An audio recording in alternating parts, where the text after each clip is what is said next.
My wife told me her parents were seriously ill and needed someone to stay with them. Because I had an important meeting that morning, my daughter volunteered to go with her. I trusted them completely. Why wouldn't I? They left together in a rush, and I stayed behind believing my family was doing the right thing. But an uneasy feeling wouldn't leave me, so I decided to drive there unannounced. When I quietly stepped inside the house, I almost passed out. What I witnessed wasn't care or concern. It was a cold, calculated betrayal involving the two people I loved most. And that was the moment I realized this wasn't just a lie. It was the beginning of the end of everything I believed in. Thank you so much for being here with me. Before I begin sharing the story of my family, I'd love to know more about you.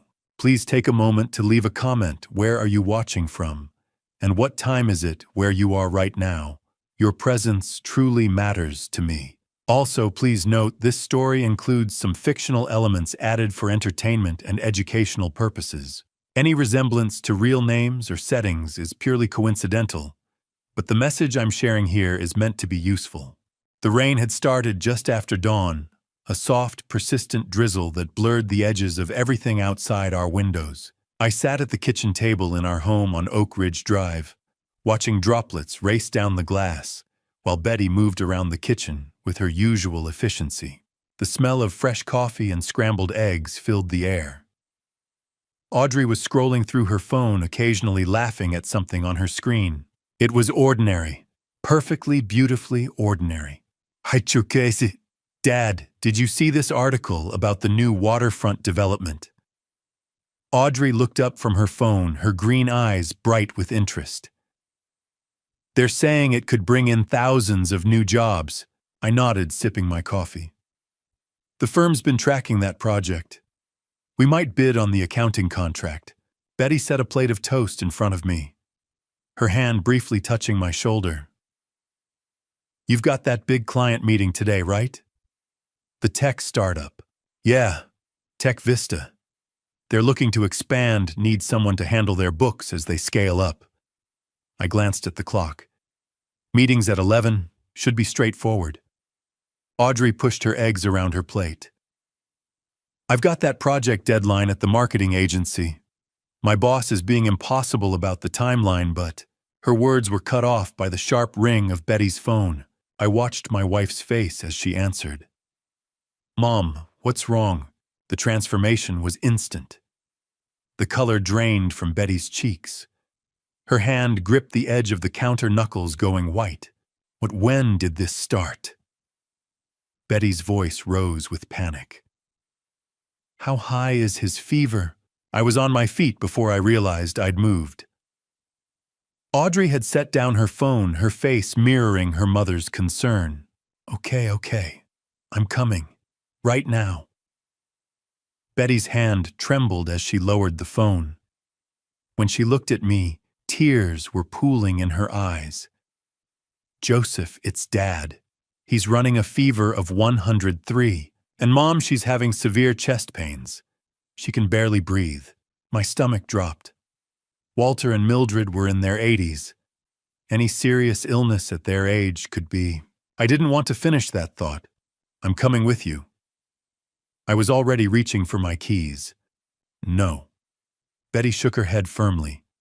You have that meeting with Tech Vista. It's important for your career. I'll be fine. I'll just drive to Salem, make sure they're okay. Maybe take them to the hospital if needed. Betty, your parents are more important than any meeting. I'll go with Mom. Audrey stood up, already pulling her hair back into a ponytail. Grandma and Grandpa need both of us there. You handle your meeting, Dad. We've got this. I looked at my daughter, my smart, caring, beautiful daughter, and felt a surge of pride. Even in a crisis, she knew what mattered. Family, always family. Are you sure? I looked between them. Betty was already gathering her purse. Her movements quick and efficient, despite the fear in her eyes. We're sure. You've worked so hard for this opportunity, Joseph. We'll call you as soon as we get there and assess the situation. Audrey grabbed her jacket from the back of her chair. Don't worry, Dad. We'll take care of them. I pulled them both into a hug. Betty's perfume, the same lavender scent she'd worn for 30 years, wrapped around me. Audrey squeezed my hand. "She'll call me the moment you get there," I said. "I don't care if I'm in the middle of the meeting, and if they need to go to the hospital, I'm driving straight to Salem. We will." Betty kissed my cheek. "I love you." "Love you too, Dad." Audrey was already heading for the door. I stood in the doorway watching their car pull out of the driveway. Betty's silver sedan disappeared around the corner, taillights blinking red through the rain. The house felt wrong without them. I walked back to the kitchen, poured myself another cup of coffee, and sat down at the empty table. The eggs had gone cold. Audrey's phone charger was still plugged into the wall. Betty's reading glasses sat on the counter next to her half-finished crossword puzzle. I picked up my own phone, scrolled through my calendar. The Tech Vista meeting. A follow-up call with another client at 2. Dinner plans with the Johnsons on Saturday that would need to be canceled if Walter and Mildred's situation was serious. But something felt off. I couldn't explain it. Couldn't point to any specific detail that seemed wrong. Maybe it was the way Betty had grabbed her purse a little too quickly. Maybe it was how Audrey had volunteered to go along a little too eagerly. Maybe it was just the fear talking, the ancient instinct that whispers warnings when the people you love are in danger. I walked into the living room, stood in front of the mantel where our family photos were displayed. Betty and me on our wedding day, both of us impossibly young. Audrey graduating from college, her smile radiant under the mortarboard. The three of us on vacation in Cannon Beach, wind-whipping our hair as we laughed at something I couldn't remember anymore. 24 years of marriage. 24 years of building a life together. A daughter we'd raised with love and care. In-laws who'd welcomed me into their family from the very beginning.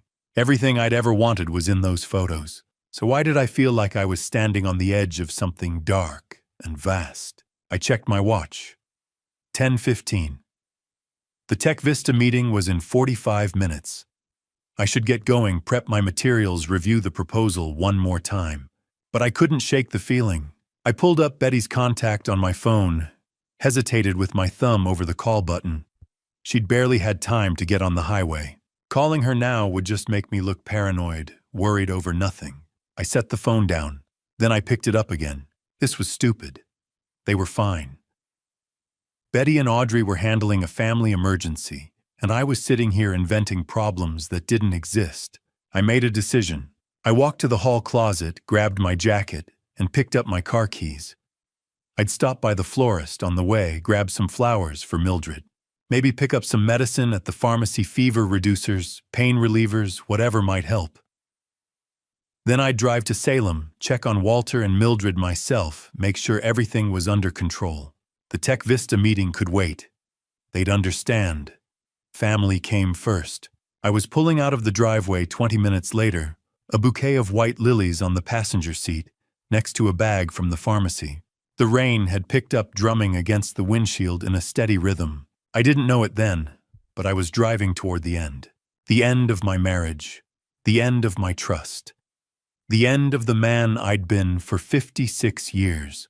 2 hours later, I would stand on Walter and Mildred's doorstep with flowers in my hand and watch my entire world collapse. But in that moment, driving through the rain with the radio playing softly, I still believed the lie. I still believed in the perfect family I thought I had.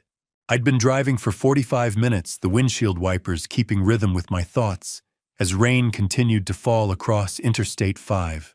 The highway stretched south through gray landscape farmland and scattered trees blurring past my windows. I kept thinking about Mildred and Walter. They'd been part of my life for 24 years, since the day I'd nervously asked Walter's permission to marry his daughter. He'd looked at me over his reading glasses, stern, for exactly 3 seconds, before breaking into a smile and shaking my hand so hard I thought my arm might fall off. "Welcome to the family, son." That's what he'd called me. Son. Mildred had been just as welcoming. Every Thanksgiving, she'd make her famous apple pie specifically because she knew it was my favorite.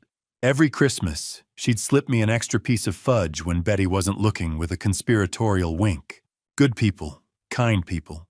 And now, at 80 and 78 years old, they were facing serious illness, maybe worse. I gripped the steering wheel tighter. Walter was 80. At that age, any illness could turn critical fast. A high fever could become pneumonia. Chest pains could mean I didn't want to think about it. I'd stopped at a small grocery store about 10 miles back, picked up a bouquet of white lilies, Mildred's favorite. Then I'd swung by a pharmacy, grabbed fever reducers, pain medication, anything that might help until they could get proper medical attention. The pharmacist had given me a sympathetic look when I'd explained the situation. "Hope they feel better soon. Thank you. Me too." Now, as I took the exit for Salem, the rain seemed to intensify.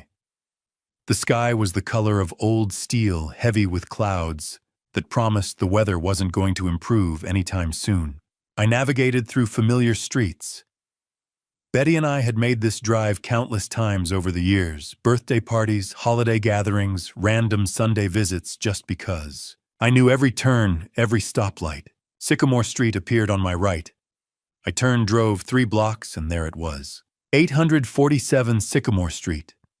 A modest single-story house with cream-colored siding and dark green shutters. A small, neatly maintained lawn stretched to the sidewalk. Walter's old pickup truck sat in the driveway, and the front gate was standing wide open. My foot eased off the gas pedal. That wasn't right. Walter and Mildred always kept that gate closed. Always.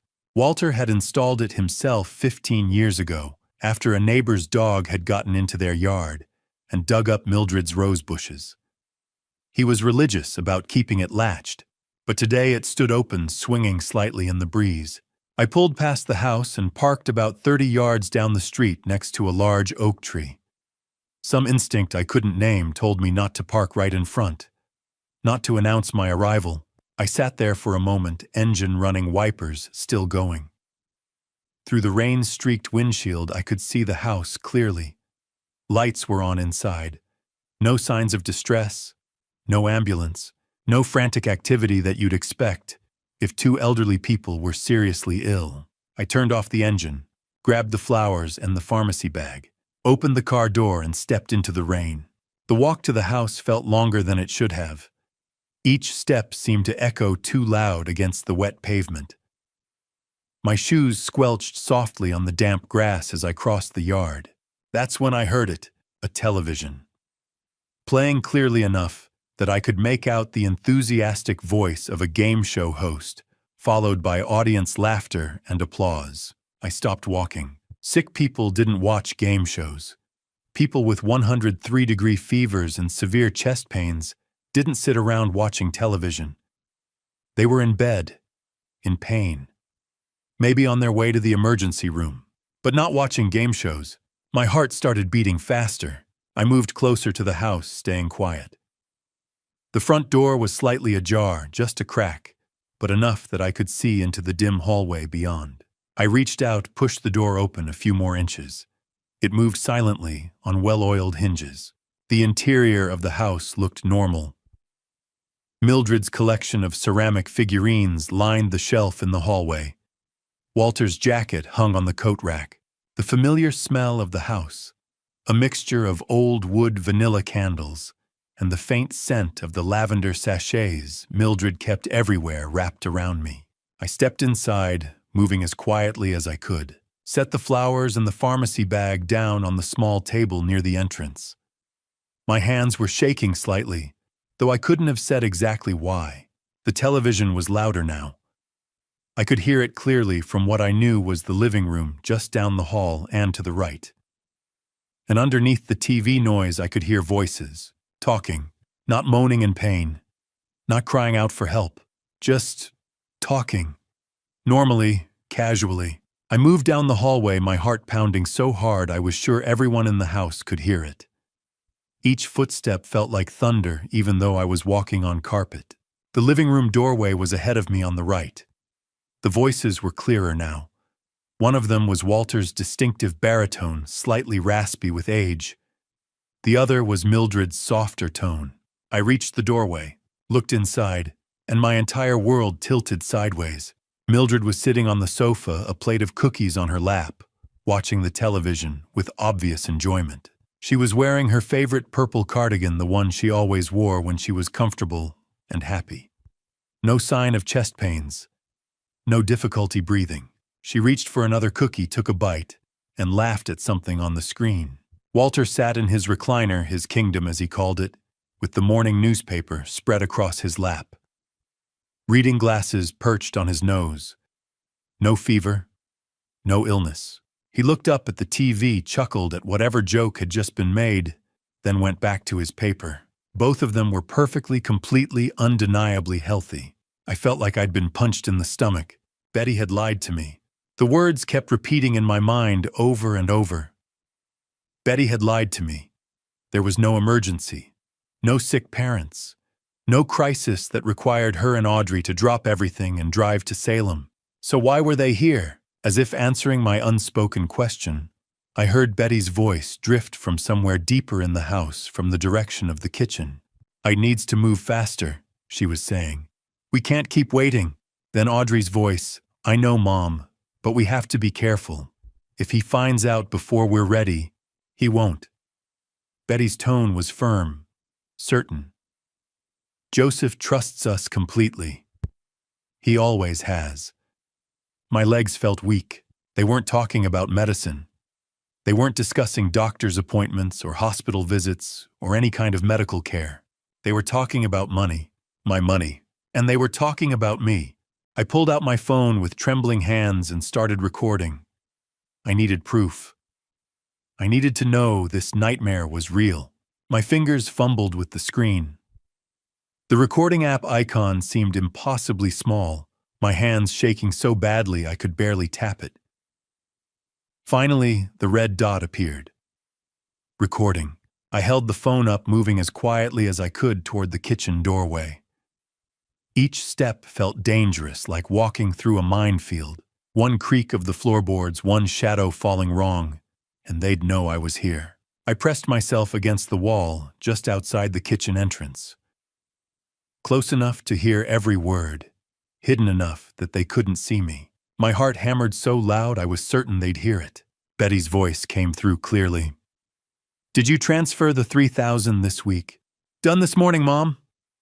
Audrey sounded casual, like she was discussing grocery shopping. "Dad never checks the statements anyway." "$3,000? This week?" Meaning this wasn't the first time. "What's the total now?" Betty asked. A pause. Then Audrey. $234,000. Just a few more months and we'll have enough. The number hit me like a physical blow.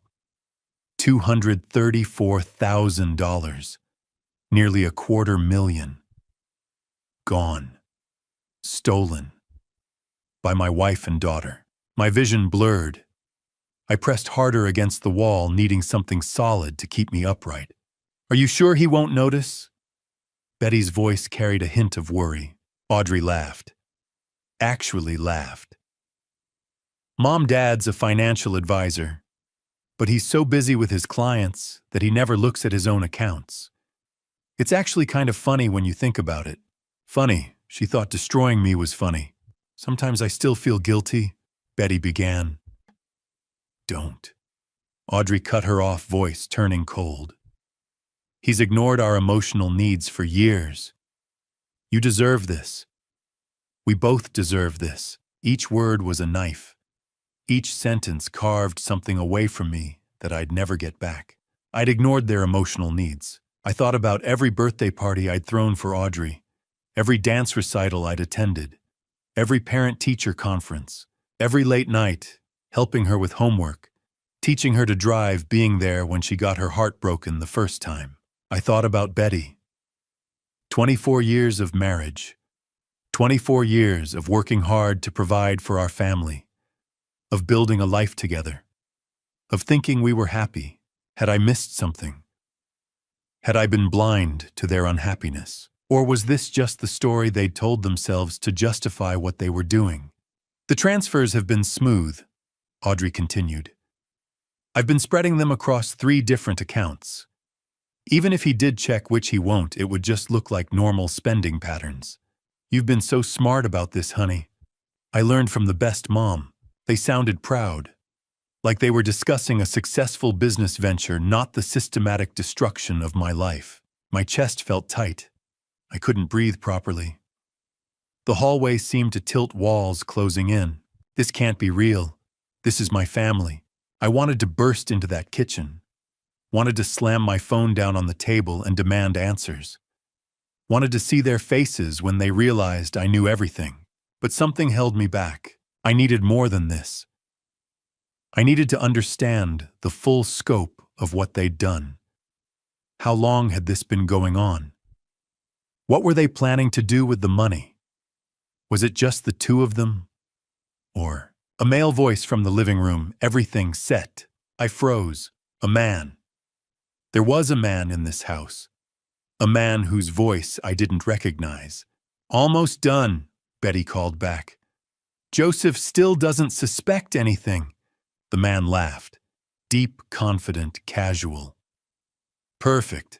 My blood turned to ice. Who was he? Why was he here? And why did Betty sound so comfortable talking to him? We should probably head out soon, the man continued. Don't want to risk him actually showing up. He won't, Audrey said. He's at that meeting with Tech Vista. He'll be there for hours. They'd planned this, timed it, made sure I'd be safely occupied while they gathered here to discuss how they were robbing me blind. The man said something else too quiet for me to hear clearly. Betty responded with a laugh I recognized, intimate and familiar. The laugh she used to save just for me. I had to see him. Had to know who this person was who'd become part of my family's conspiracy against me. I moved carefully toward the living room doorway and looked inside. What I saw made my blood run cold. My hands steadied on the phone, still recording, as I inched closer to where I could see into the living room without being seen myself. The angle was awkward, forcing me to lean against the doorframe, but I had a clear view. A man sat on the sofa. Early 30s, maybe. Athletic build, well-dressed in dark jeans and a fitted sweater. Handsome in that casual, confident way that probably made him used to getting what he wanted. He sat close to Betty. Too close. His hand rested on the armrest between them, but his fingers brushed against her arm in a way that made my stomach turn. Betty didn't pull away. She laughed at something he said, her body language relaxed, comfortable. She's having an affair. The thought hit me like a sledgehammer. 24 years of marriage and my wife was having an affair with a man young enough to be her son. But then Audrey walked in from the kitchen. She carried 2 coffee mugs, moving with easy familiarity through the space. She handed one to Betty, then walked around the coffee table to give the other to the man. Thanks, sweetheart, he said, taking the mug. The word sweetheart hung in the air. The man stood up, moved toward Audrey. His hand touched her arm, lingering intimate. Audrey smiled at him, that same comfortable smile she used to give her high school boyfriend when she thought I wasn't watching. Wait, my mind struggled to process what I was seeing. Was this man involved with Betty or Audrey? I watched frozen as the man settled back onto the sofa, but this time he positioned himself between both women. Betty on his left, Audrey on his right. He talked to both of them, gesturing as he spoke, but his body language toward Audrey was different. More intimate. The way he looked at her. The way his hand found reasons to touch her shoulder, her hand, her knee. And Betty, my wife, either didn't notice or didn't care. What the hell was happening here? My phone was still in my hand, still recording audio. I switched to the camera, put it on silent mode, and started taking pictures. Zoom in, the man's face clear enough to identify him. Click. The man sitting with Betty, his hand on her arm. Click. The man leaning close to Audrey, their heads nearly touching. Click. Through the window, visible in the background, a car parked in the driveway I hadn't noticed before. Dark blue sedan. I zoomed in on the license plate. Oregon, HKR 2947. Click. I needed to know who this person was. Needed to understand what role he played in whatever conspiracy was unfolding in my life. The man laughed at something Audrey said. You're brilliant. You know that Joseph never saw any of this coming. Joseph. My name in his mouth sounded like mockery. He's too trusting, Betty said. Always has been. Makes things easier for us. Us, the three of them. A unit. A team. Working against me. How much longer? The man asked. Few more months, Audrey replied. Then we can make the final move. The final move. What did that mean? I took one more photo, the three of them together. A perfect shot that captured their comfortable conspiracy, then carefully backed away from the doorway.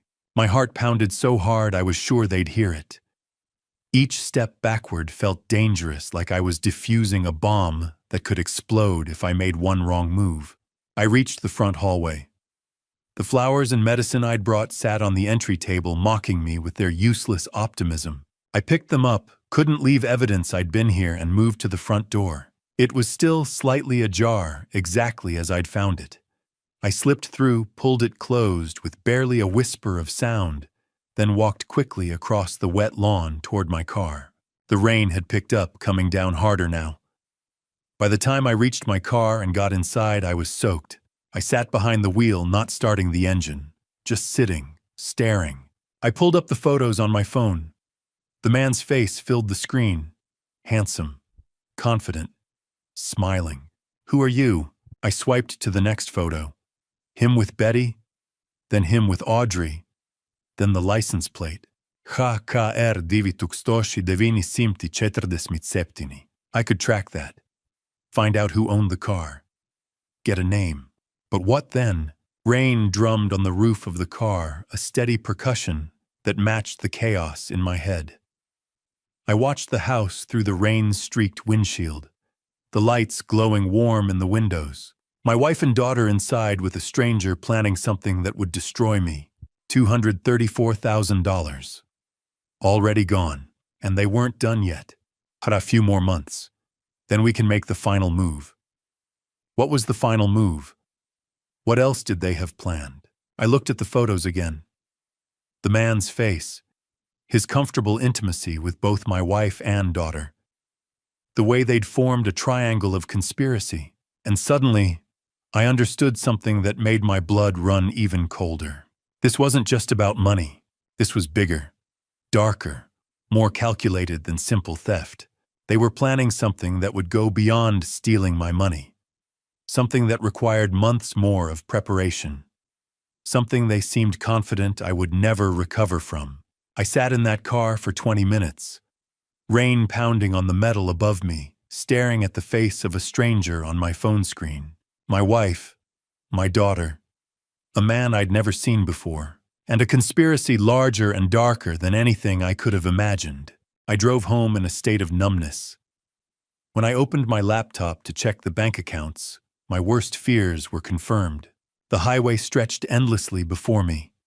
Rain had stopped leaving wet pavement that reflected gray sky. I didn't remember the drive. My hands gripped the wheel, my foot worked the pedals, but my mind was somewhere else entirely. Betty's laugh, Audrey's cold voice, that stranger's confident smile. $234,000. By 3 o'clock, I was pulling into my driveway. The house looked peaceful, ordinary. Nothing had changed on the outside. Everything had changed on the inside. I unlocked the door and stepped into silence. No one home. Just empty rooms holding secrets I'd been too blind to see. I went straight to my office, closed the door, and sat at my desk. My laptop sat waiting. I stared at it for a long moment before opening it. Please let this be wrong, please. But I already knew it wasn't. I logged into our U.S. bank account, the joint checking Betty and I had shared for 24 years. Set the date range to 18 months and clicked search. The screen loaded. There it was. Every single week like clockwork. Electronic transfer. $3,000. Tuesday 1 week, Thursday the next, but always there. Week after week after week. Destination investment account. Cayman Islands. I'd never authorized any account in the Cayman Islands. I did the math even though I knew the answer. 3,000 times 4 weeks times 18 months. $216,000. I scrolled deeper, found the anomalies. Larger transfers scattered throughout. 5,000 here, 8,000 there, another 3,000. Total $234,000. Exactly what Audrey had said. My chest tightened. I stood up, walked to the window. Outside, water dripped from trees. A neighbor walked a dog. Normal life continuing while mine collapsed. I'd worked 60-hour weeks for this money. Skipped vacations. Missed dance recitals because of client deadlines. Told myself it was worth it because I was providing for my family. For what to fund my own destruction? I pulled out my phone and found the name I needed. Benjamin Clark, college roommate. Now one of Portland's top divorce attorneys. 2 rings. Joseph, long time. What's going on? His voice was warm, friendly. We hadn't talked in months. Ben, I need help. It's urgent. Everything in my tone changed his demeanor instantly. Come to my office right now. 30 minutes? I'll be waiting. I hung up and immediately dialed again. Philip Benson, my accountant for 10 years. Meticulous, thorough, trustworthy. Joseph, what can I do for you? Philip, but I need every financial record, every account, every transaction, every document. 3 years back. A pause. Philip was smart enough to understand what I wasn't saying. Is everything all right? No, but it will be. How fast can you get it? I'll pull everything tonight, tomorrow morning. Perfect, thank you. I set the phone down and took a breath. The pieces were moving into place. Legal representation, financial documentation, evidence. This was real. This was happening. I looked at the computer screen again. All those transfers marching away with my life's work. Each one represented hours away from home. Clients I'd helped. Trust I'd built. Trust. I'd built a career helping people protect their money. And I'd been too busy to notice my own family stealing mine. But Dad's so busy with his clients that he never looks at his own accounts. Audrey had been right. She'd studied me, understood my blind spots, and exploited them perfectly. My phone buzzed. Betty, a text message. How did your meeting go? Hope it went well. Love you. Love you. I stared at those words until they meant nothing. Then the phone rang. Betty calling. Her contact photo smiled up at me last summer at Cannon Beach sunset behind us, her telling me how lucky she felt. She couldn't know I knew. Not yet. Not until everything was in place. The phone rang, once, twice, 3 times. My finger hovered over the answer button, but I couldn't. Not yet. Not before I understood everything. Not before I had a plan. I let it go to voicemail. Guilt twisted inside me. 24 years of being the husband who always answered, who was always there. But that husband had been a fool. That husband had trusted while they robbed him blind. I couldn't be that husband anymore. Another buzz. Voicemail notification. I didn't listen. Instead, I grabbed my keys, my laptop, and the printed bank statements. 30 minutes to Benjamin's office. I needed to move. As I locked the front door, my phone buzzed again. Betty. Everything okay? You didn't answer. I typed back with steady hands. Sorry, in the car. Meeting ran late, heading to another client. Talk tonight. Love you. The lie came easier than expected. I got in my car and drove toward downtown Portland, toward Benjamin's office, toward whatever came next. Behind me, the house stood empty, holding secrets I'd been too blind to see. But I wasn't blind anymore. Benjamin listened to the recording in absolute silence. When it ended, he looked at me with a mix of pity and cold fury.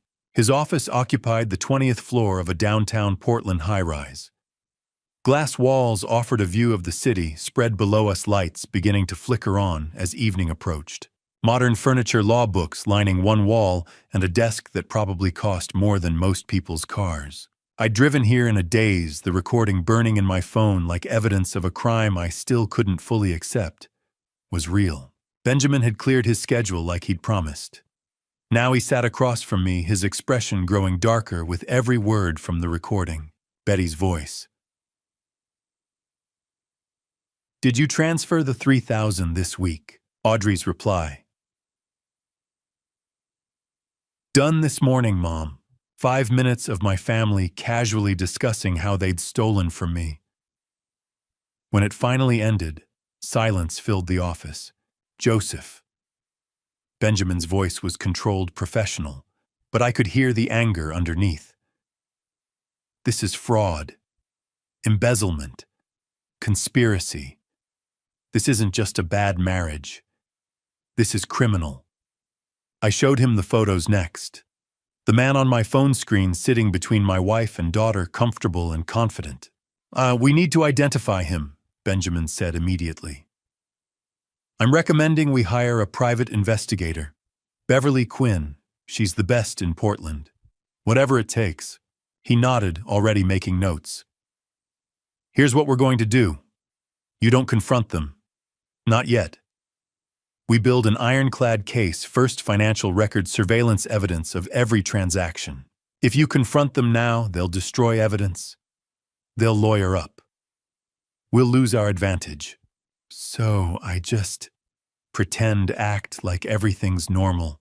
Exactly. His eyes met mine. I know it's hard, but we strike when we're ready, not before. The drive home felt longer than it should have. I kept checking the clock. Philip would arrive at 8:30 with the financial records. By the time I pulled into my driveway, darkness had fully settled. I sat in the car for a moment, gathering myself, then went inside. Philip arrived exactly on time. In my home office, he spread documents across my desk, a thick stack of papers that represented 3 years of my financial life. Joseph, you need to see this. His voice was grave. He showed me the first document, a mortgage on our house, $120,000, dated 1 year ago. I never took out a mortgage, I said. Someone did. Look at the signature. I looked. It was supposed to be mine, but the handwriting was slightly off. Close, but not quite right. That's not my signature. I thought as much. Philip pulled out another document. And this. Your life insurance policy. 6 months ago, the beneficiary was changed. I stared at the paper. Where Betty's name should have been, I saw Audrey's name instead. I never authorized this change. Someone did. Someone with access to your personal information, your signature, your accounts. My hands went cold. They're planning something worse than theft. It appears that way. Philip's expression was grim. I'll have a complete analysis by the weekend. But Joseph, you need to be very careful. The sound of the front door opening made us both freeze. Dad, we're home. Audrey's voice, bright and cheerful, echoed through the house. I looked at Philip. He quickly gathered the documents, tucked them into his briefcase. Act normal, he whispered. I'll let myself out the back. I took a breath, forced my face into something resembling a smile, and walked out of my office. Audrey stood in the hallway, her face lit with what looked like genuine happiness. She rushed forward and hugged me. When Grandma and Grandpa are doing so much better. I hugged her back, feeling my heart crack. That's wonderful, sweetheart. Betty appeared behind her, tired but smiling. She kissed my cheek. Thank you for being so understanding about us leaving suddenly. Of course, I'm just glad they're okay. The lies came so easily now. Let me order pizza. It's late for dinner. Perfect. Betty squeezed my hand. I'm exhausted. 20 minutes later, we sat around the kitchen table with pizza boxes open between us. A normal family having a normal dinner. Audrey talked about work stress. Betty mentioned maybe visiting her parents again next week. I nodded, smiled, asked questions, played the role of concerned father and devoted husband. Inside, I was dying. Every word Audrey spoke, I heard her voice from the recording. Dad never checks his accounts. It's actually kind of funny. Every time Betty touched my hand, I felt that stranger's hand on her arm in her parents' living room. But I smiled. I laughed at Audrey's jokes. I kissed Betty's forehead when she yawned and said she was heading to bed early. I'll be up soon, I told her. Just want to finish some work emails. She went upstairs. Audrey followed shortly after calling goodnight from her room. I sat alone in the kitchen, surrounded by empty pizza boxes and the wreckage of my life. Later, I lay in bed beside my wife, listening to her peaceful breathing. She fell asleep easily, without guilt. I stared at the ceiling, mind spinning with evidence and plans. The beneficiary change, the forged signatures, the hidden accounts, the mysterious man. $234,000 already gone. Tomorrow I'd call Beverly Quinn. Tomorrow the real investigation would begin. Over the next week I became an actor in my own life. Every smile was rehearsed. Every "I love you" tasted like ash. Friday morning, day 1. I sat across from Beverly Quinn in her office on the east side of Portland. Modest space filing cabinets lining the walls, computer screens showing surveillance footage from other cases. Professional, efficient, exactly what I needed. Beverly was in her 50s, sharp-eyed with the kind of presence that made you feel like she saw everything you were trying to hide. "Tell me everything," she said. I showed her the photos, the recording, the license plate number HKR 2947. She studied each piece of evidence, carefully taking notes. "I'll find out who he is, where he goes, who he's really with. I need everything, no matter how much it hurts. You'll have answers within a week." She looked at me directly. "But Joseph, be prepared. The truth is rarely kind." I already knew that. The drive home felt surreal. I was about to spend the next week pretending nothing had changed, while a stranger investigated my family's betrayal. That weekend began the torture. Saturday morning, I made breakfast. Betty came downstairs in her robe, kissed my cheek, told me the eggs were perfect. I smiled, kissed her back. Tasted nothing but lies. Audrey joined us, cheerful and bright. "Dad, this is amazing. You're the best. To do anything for my girls." The words came automatically hollow. At work, I couldn't concentrate. Clients asked questions I had to ask them to repeat. Numbers blurred on spreadsheets. My assistant knocked on my door Tuesday afternoon. "Mr. Barrett, are you feeling all right? You seem distracted." "Just a lot on my mind. I'm fine." But I wasn't fine. Every evening I came home to family dinners. Betty would talk about her day visiting friends, running errands, helping her parents. All of it probably lies. Audrey would share excitement about work projects and marketing campaigns. "The new campaign is launching next week, Dad. I think it's going to be huge." "That's wonderful, sweetheart. You've worked so hard." I wanted to scream, wanted to flip the table and demand the truth. Instead, I smiled and asked follow-up questions like a good father. Betty noticed something was wrong by Wednesday. "Honey, you look exhausted. Is everything okay?" Busy season. You know how it gets." "Well, maybe you should take a day off." "I will soon." Another lie to add to the pile. The nights were worst. Lying next to Betty in the dark, listening to her peaceful breathing while my mind spun with evidence and questions. She slept easily without guilt. I stared at the ceiling until dawn. Thursday night I broke down in my home office, sat alone in the dark, head in my hands. 24 years of marriage. A daughter I'd raised from birth. Had any of it been real? My phone rang. Beverly. On Joseph, I've identified him. Evan Cross, 32 years old, personal trainer at Equinox Gym in the Pearl District. Lives in a luxury apartment nearby. My hands went cold. Is he with my wife? I'm still confirming details. Give me more time. 2 days later, day 5, she called again. Joseph, I've been following Evan for 5 days now. And he meets with Audrey every single day. Coffee shops, his apartment, restaurants, they're clearly involved. I felt sick. What about Betty? He's met with Betty twice. Both times Audrey was present, but the body language... Beverly paused. He's not with Betty, Joseph. The intimacy, the way he looks at her, touches her, that's all directed at Audrey. The words took a moment to land. You're saying, Evan is your daughter's boyfriend, not your wife's. I sat down heavily. The room tilted. Audrey was the mastermind, not Betty. My daughter, my little girl, was manipulating her own mother, using her. And Betty either didn't see it or didn't care. I remembered the life insurance documents, the beneficiary change, Audrey's name replacing Betty's. She's planning something, I said quietly. Something worse than theft. Joseph, there's more. My grip tightened on the phone. What? I've been monitoring online activity. Audrey's been searching for information about substances that don't leave traces. And I checked your car's maintenance records. Someone tampered with your brake system 3 weeks ago. The world stopped. What are you saying? Beverly's voice was steady but grave. I'm saying your daughter may be planning to harm you.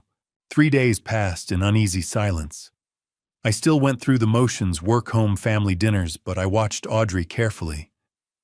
Then, on day 10, someone tried to end my life.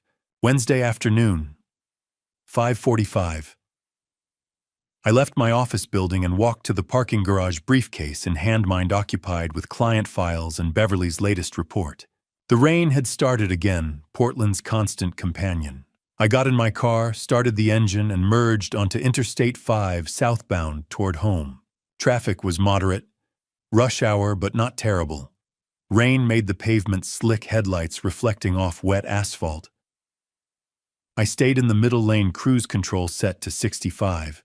15 minutes into the drive, the car ahead of me braked suddenly. I pressed the brake pedal. Nothing happened. The pedal went straight to the floor. No resistance. No slowing. My car kept rolling forward, momentum carrying me toward the stopped vehicle ahead. No, no, no, no! I pumped the brake. Nothing. Pressed harder. The pedal hit the floor with each push, useless. Ahead of me, concrete barriers. Behind me, cars approaching fast. To my left, a semi-truck barreling down the highway. I yanked the wheel hard right. The car slid across lanes. Tires screamed. A horn blared, the truck missing me by inches.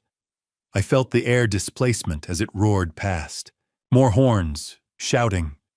My car skidding sideways across 2 lanes. I pulled the emergency brake, grabbed it hard and held on.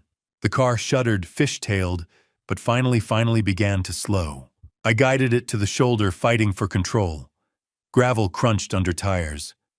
The car lurched, bounced, and came to a stop. I sat there, hands locked on the wheel, heart hammering so hard I thought my ribs would crack. Vision blurred at the edges.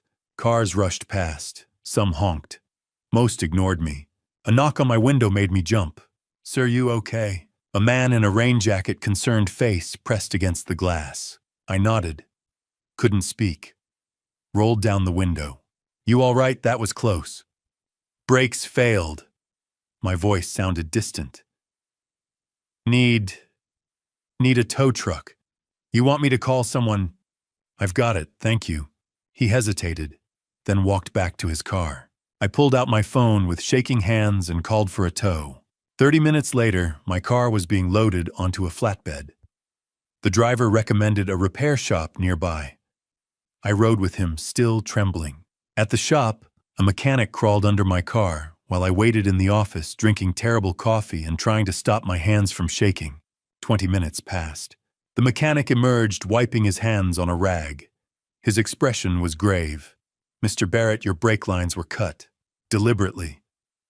The coffee cup stopped halfway to my mouth. "What?" "Someone tampered with your vehicle. Look."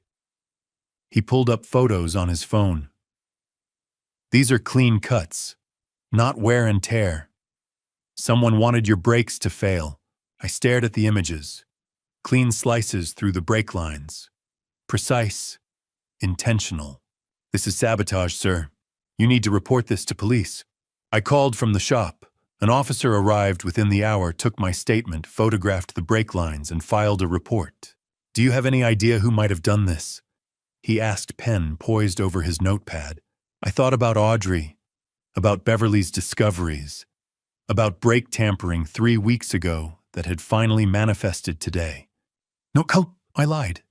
"Any security cameras at your home?" "No." I realized how vulnerable I was. No cameras, no protection, living with someone who wanted me dead. Now, be careful, Mr. Barrett. Whoever did this, they meant for you to have an accident. He gave me a case number and left. By 8:30, I was in an Uber heading home. My car would be in the shop for days. I'd have to rent something tomorrow. I walked through the front door to find Betty and Audrey on the couch watching television. Audrey jumped up immediately. "Dad, we heard about the car. Are you okay?" She rushed over and hugged me tight. I stood rigid, studying her face over her shoulder. Was that genuine concern? Or was she disappointed I was still alive? "What happened?" Betty stood face worried. "Brake failure. I'm fine, just shaken up." "Oh my God, Joseph." Betty's hand flew to her mouth. "You could have been killed." "Dad, that's terrifying." Audrey pulled back, looking up at me with wide eyes. "You could have died." I met her gaze directly. "I know, sweetheart." Behind those concerned eyes, what was she really thinking? Had she hoped I wouldn't come home tonight?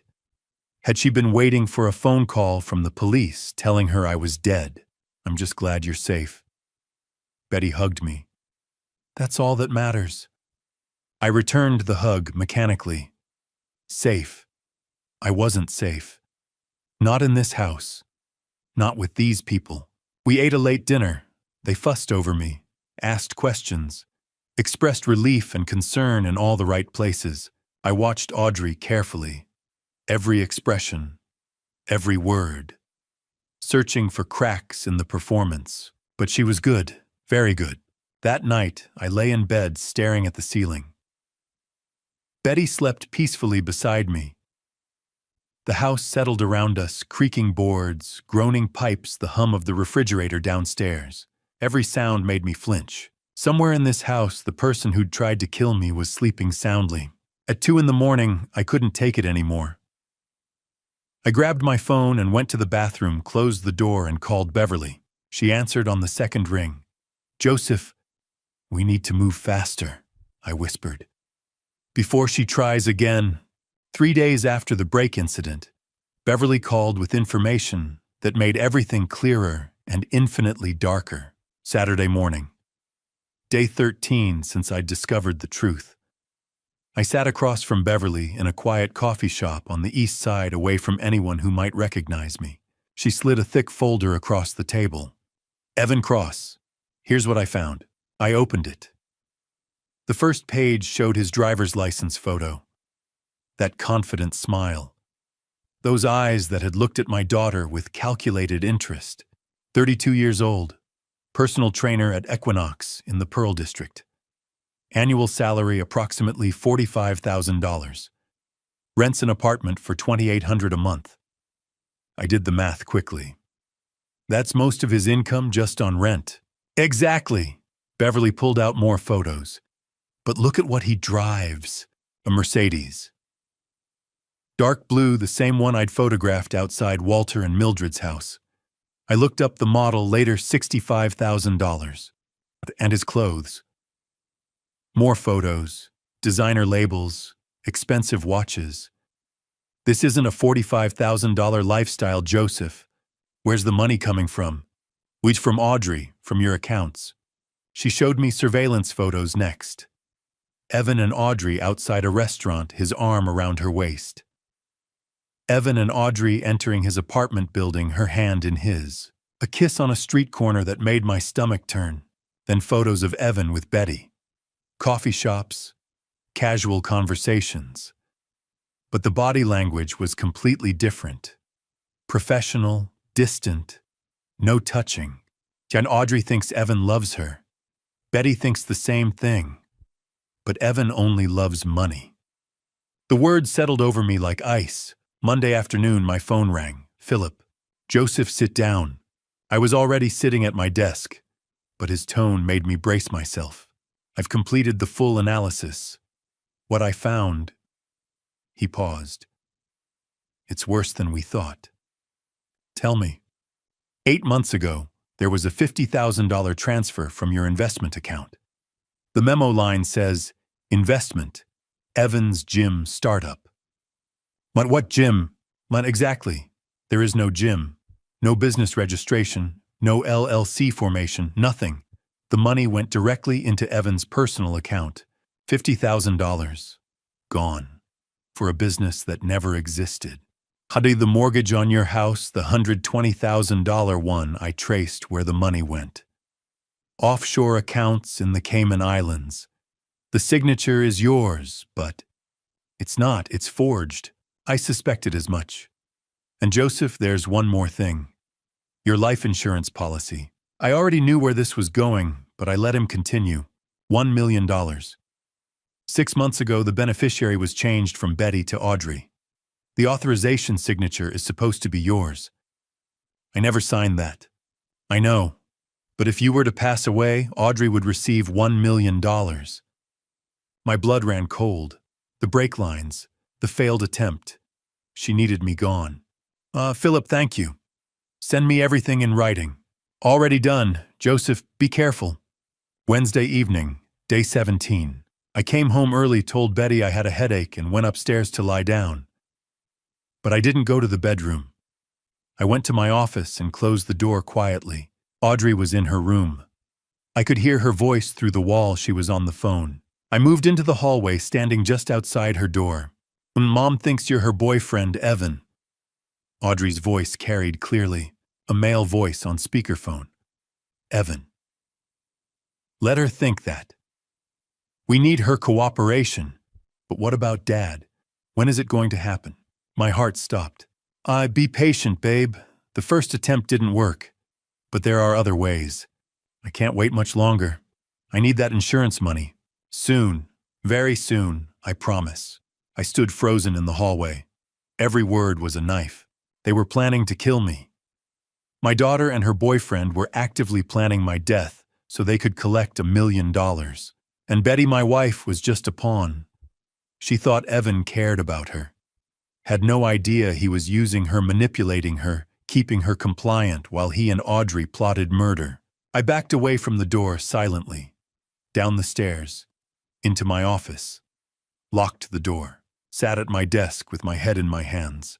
24 years of marriage, a daughter I'd loved from the moment she was born. And it had all led to this, sitting in my own home listening to my child discuss the best way to end my life. I picked up my phone and called Benjamin. We need to move faster, I said, voice shaking. They're planning a second attempt. This time they might succeed. Benjamin's response was cold, controlled. Then we strike first. Tomorrow we accelerate everything. 2 days after overhearing Audrey's phone call on a quiet Sunday morning, the second attempt came. It was more direct, and it almost succeeded. Sunday, 9 in the morning. I sat in the living room with the newspaper spread across my lap, trying to maintain the appearance of normalcy even though every nerve in my body was on alert. Footsteps on the stairs. Audrey came down, already dressed, her face bright with a smile. Good morning, Dad. Want some coffee? I'm making your favorite. I looked up from the paper. My favorite. Caramel latte with an extra shot of espresso. She only made that on special occasions. That would be great, sweetheart. She disappeared into the kitchen. I heard the espresso machine hissing the clink of mugs. 10 minutes later, she returned carrying a large ceramic cup. Extra shot, just how you like it. She set it on the coffee table in front of me with a smile that looked completely genuine. Thank you, Audrey. She settled onto the couch beside me, picking up her phone but not really looking at it, watching me instead in her peripheral vision. I wrapped my hands around the warm cup. Steam rose from the surface. It smelled perfect, rich coffee, sweet caramel, exactly the way I'd always liked it. Is this it? Is this the moment? But I couldn't show fear. Couldn't let her know I suspected anything. I took a sip. It tasted normal. Sweet, strong, exactly right. I took another sip, then another. Over the next 20 minutes, I drank half the cup while reading the sports section and occasionally commenting on articles to Audrey. She responded appropriately, laughed at the right moments, asked questions. The perfect daughter, spending a quiet Sunday morning with her father. 9:45. The room tilted. I gripped the armrest of the chair. The newspaper slid from my lap. Dad, Audrey's voice sounded distant. You okay? My heart was racing, pounding so hard I could hear it in my ears. The room spun like I was on a carnival ride. I don't feel right. I tried to stand. My legs buckled. I went down hard, hitting the floor with my shoulder. The impact barely registered through the chaos in my head. Couldn't breathe. My chest was tight, constricting, vision blurring at the edges. Dead Mom. Betty's footsteps thundered down the stairs. Conniv thee, Joseph. I tried to respond, but couldn't form words. The ceiling swam above me. Audrey's face appeared hovering over mine, her expression perfectly crafted concern. Call 911. Her voice sharp, panicked. Mom, call them now. Betty's voice from somewhere far away. My husband collapsed. He's barely breathing. The world faded in and out. Darkness creeping in from the sides. My last coherent thought. She did this. She put something in the coffee, then nothing. Fluorescent lights, beeping machines, the antiseptic smell of hospital. I opened my eyes slowly. White ceiling tiles, an IV in my arm. A doctor stood beside the bed, checking a chart. He noticed I was awake. Mr. Barrett, you're at Providence Portland Medical Center. You had a severe reaction. Your wife brought you in. What happened? We found extremely high levels of sedatives in your system, enough to cause respiratory failure. How much did you take this morning? My mind raced through the fog. I needed to be careful. Couldn't reveal the truth yet. Not until everything was ready. I must have taken my sleep medication by mistake. Thought it was my vitamins. The doctor's expression was skeptical. Mr. Barrett, the concentration we found would be equivalent to 8 to 10 pills. Are you certain this was accidental? I've been under a lot of stress. Work. I probably wasn't paying attention. He studied me for a long moment. We'll need to keep you overnight for observation. After he left, Betty and Audrey were allowed in. Betty rushed to the bedside, tears streaming. Joseph, you scared us to death. Audrey took my hand, squeezing it gently. Her fingers felt cold. Dad, you have to be more careful with your medications. I looked into her eyes, saw perfect concern, perfect worry, a flawless performance. I will, sweetheart, I promise. She held my hand for another moment, then let go. As she turned away, I could swear I saw something else flicker across her face. Disappointment, frustration. She'd expected me to die today. That night, after Betty and Audrey had gone home, after the nurses had checked on me one final time, I locked myself in the hospital bathroom with my phone. My hands shook as I dialed Beverly's number. She tried again, I whispered. Something in the coffee. Sedatives. I almost didn't make it. Beverly's voice came through cold as steel. Joseph, we end this now. I'm arranging 24-hour protection, and we need 1 week to prepare everything perfectly. Next Sunday. We'll end this next Sunday. Benjamin called it the end game. I called it justice. Either way, we had 1 week to prepare for the moment that would change everything. Wednesday morning. Day 23. I sat in Benjamin's conference room, surrounded by evidence of my family's betrayal. Benjamin, Beverly, and Philip were all present. The table between us was covered with documents, photos, and printed transcripts. Let's review what we have. Benjamin organized the materials into neat stacks. First, the audio recordings. 5 minutes of Betty and Audrey casually discussing how they'd stolen from me. Their voices clear and damning. Next, Beverly's surveillance photos. Evan with Audrey kissing, holding hands, entering his apartment. Evan with Betty coffee conversation, careful distance. Then Philip's financial analysis. He'd compiled everything into a single report. $234,000 stolen through wire transfers over 18 months. $120,000 taken through a forged mortgage on your house. $50,000 sent to a fake gym investment that never existed. He looked up at me.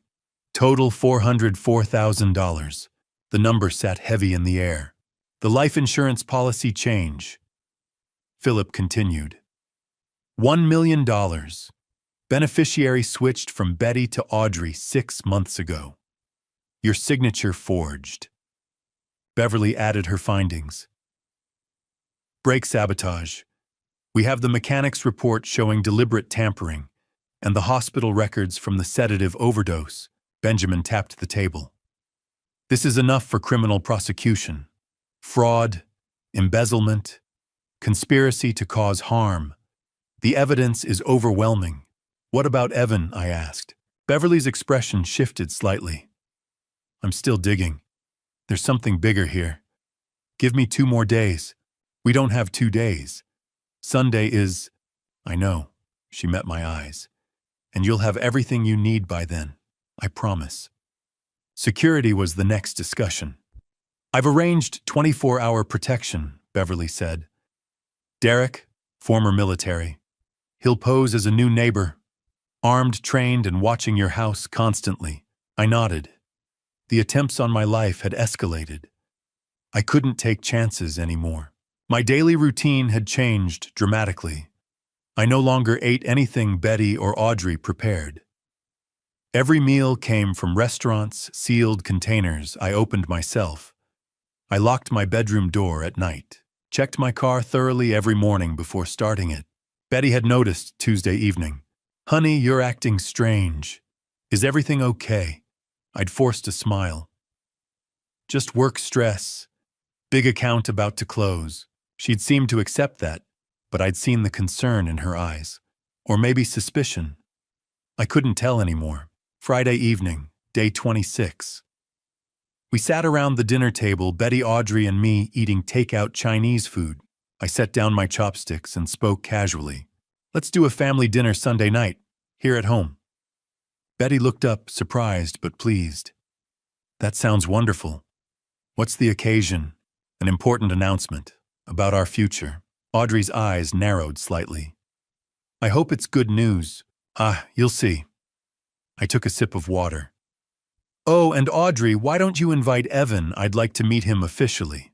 The change in her expression was instantaneous. Fear flashed across her face, quickly masked. Evan, why? Your mother's mentioned how helpful he's been. With her parents' health issues, I'd like to thank him properly. Betty looked confused, but didn't object. She still believed Evan was somehow connected to her helping her family. Audrey's voice was careful. I'll ask him. Great. Sunday at 7. Formal dinner. I returned to my food as if the conversation was trivial, but I'd seen it. That moment of panic. She knew something was wrong. The trap was being set and she could feel it. Saturday, day 27. Final preparations. Benjamin called with updates. Police are on standby. Plainclothes unmarked car parked 2 blocks away. They'll move on your signal. Beverly arrived at my house mid-morning to install hidden cameras. Small devices positioned around the dining room, living room, and entryway, all feeding to a secure server. Everything will be recorded, she said. Audio and video. Court-admissible quality. I spent the afternoon in my office writing and rewriting what I'd say, practicing keeping my voice steady, my hands calm. At 6 o'clock, I called Beverly. The update on Evan, do you have it yet? I'm tracking something significant. You'll have it tomorrow morning. Joseph, it's bigger than we thought. This information, it's going to change everything. How so? Let's just say that even Audrey is going to realize she's been deceived. Sunday morning arrived with clear, cold skies. I stood in the kitchen at dawn, watching the sun rise over Portland's skyline. The city woke slowly, lights flickering on in apartments, early traffic beginning to move. By sunset, everything would be different. My family would be shattered. The truth would be exposed. And somewhere across this city, Beverly was preparing the final piece of evidence, a secret about Evan Cross that would prove even my daughter had been a pawn in a larger game. I poured myself coffee my own made with my own hands in my own kitchen and waited for the day to begin. Sunday evening, 6 o'clock sharp. The dinner to end everything was about to begin. 4 in the afternoon, I'd started setting the dining room table. Fine china we only used for special occasions. White tablecloth, candles in silver holders. Everything arranged with precision. Betty was in the kitchen, the smell of roasting chicken filling the house. "Joseph, this looks beautiful," she called out. "What's this important announcement you mentioned?" "You'll hear soon enough. 5 o'clock. Audrey came downstairs, dressed carefully, black dress, pearl earrings, makeup done perfectly. But her hands kept reaching for her phone, checking it, setting it down, checking it again. "Is Evan coming?" I asked casually. "He'll be here at 6. Good. At 5:45 my phone buzzed. Text from Benjamin. Cameras live. Police ready. Good luck." I took a deep breath. 5:55, the doorbell rang. Audrey practically ran to answer it. I stayed in the living room listening. "Hey, babe." Evan's voice. A kiss. "You look amazing." They entered together. Evan wore a button-down shirt and dress pants, his appearance polished and confident. Exactly the kind of man who could charm his way into people's trust. I stood extending my hand. "You must be Evan. I'm Joseph." His handshake was firm, his smile easy. "Great to finally meet you, sir. I've heard so much about you." I studied him. Younger than I'd expected, early 30s, like Beverly had said. Handsome. The kind of charismatic presence that made you want to believe whatever he said. "Evan." Betty emerged from the kitchen, wiping her hands on a towel. "So glad you could make it." She moved to hug him. Evan returned the embrace politely, but I saw it, his body oriented toward Audrey, even while Betty's arms were around him. A subtle shift. A tell. Betty didn't notice. I noticed everything. "Should we sit?" Betty gestured toward the dining room. "Dinner's almost ready." But I wanted a few more minutes. Wanted to watch them interact in this space where they thought they were safe. "Let's chat first," I said. "Evan, can I get you something to drink?" "Water's fine, thanks." We settled in the living room. Betty returned to the kitchen. Audrey sat on the couch, Evan beside her. Close but not touching. Playing their roles. "Beautiful home, Mr. Barrett." "Thank you, result of 20 years of work." "Audrey mentioned you're a financial advisor." That's right." I met his eyes directly. "I help people protect their assets. Make sure no one takes advantage of them." Something flickered across his face. Brief. Quickly masked. Audrey stood abruptly. "Dad, should we move to the dining room? Mom's probably ready." "Of course." The dining room table looked perfect. Candlelight cast warm shadows. The chicken sat golden brown on a serving platter surrounded by roasted potatoes and vegetables. I took my place at the head of the table. Betty sat to my right, Audrey to my left, Evan beside her. Betty brought out the food, serving each of us with practiced efficiency. Audrey's hands trembled slightly as she accepted her plate. "This looks wonderful, honey," I said to Betty. "No, thank you." She sat down, smoothing her napkin across her lap. "Should we say grace?" "Of course." We joined hands. My right hand held Betty's. My left held Audrey's. Both of them had betrayed me. Both of them had plotted against me. And here we sat, holding hands like a family. "Lord, thank you for this food and for this family. Amen." "Amen," and we echoed. I released their hands and picked up my fork. The silence was thick, heavy. No one seemed to know how to break it. Betty tried. "So, Evan, how did you and Audrey meet?" "At the gym where I work. Actually," I interrupted, setting my fork down carefully. The sound of metal on china rang clear in the quiet room. Everyone looked at me. Betty's expression was confused. Audrey's smile had frozen on her face. Evan's hand stopped halfway to his mouth, fork suspended in air. I looked at each of them.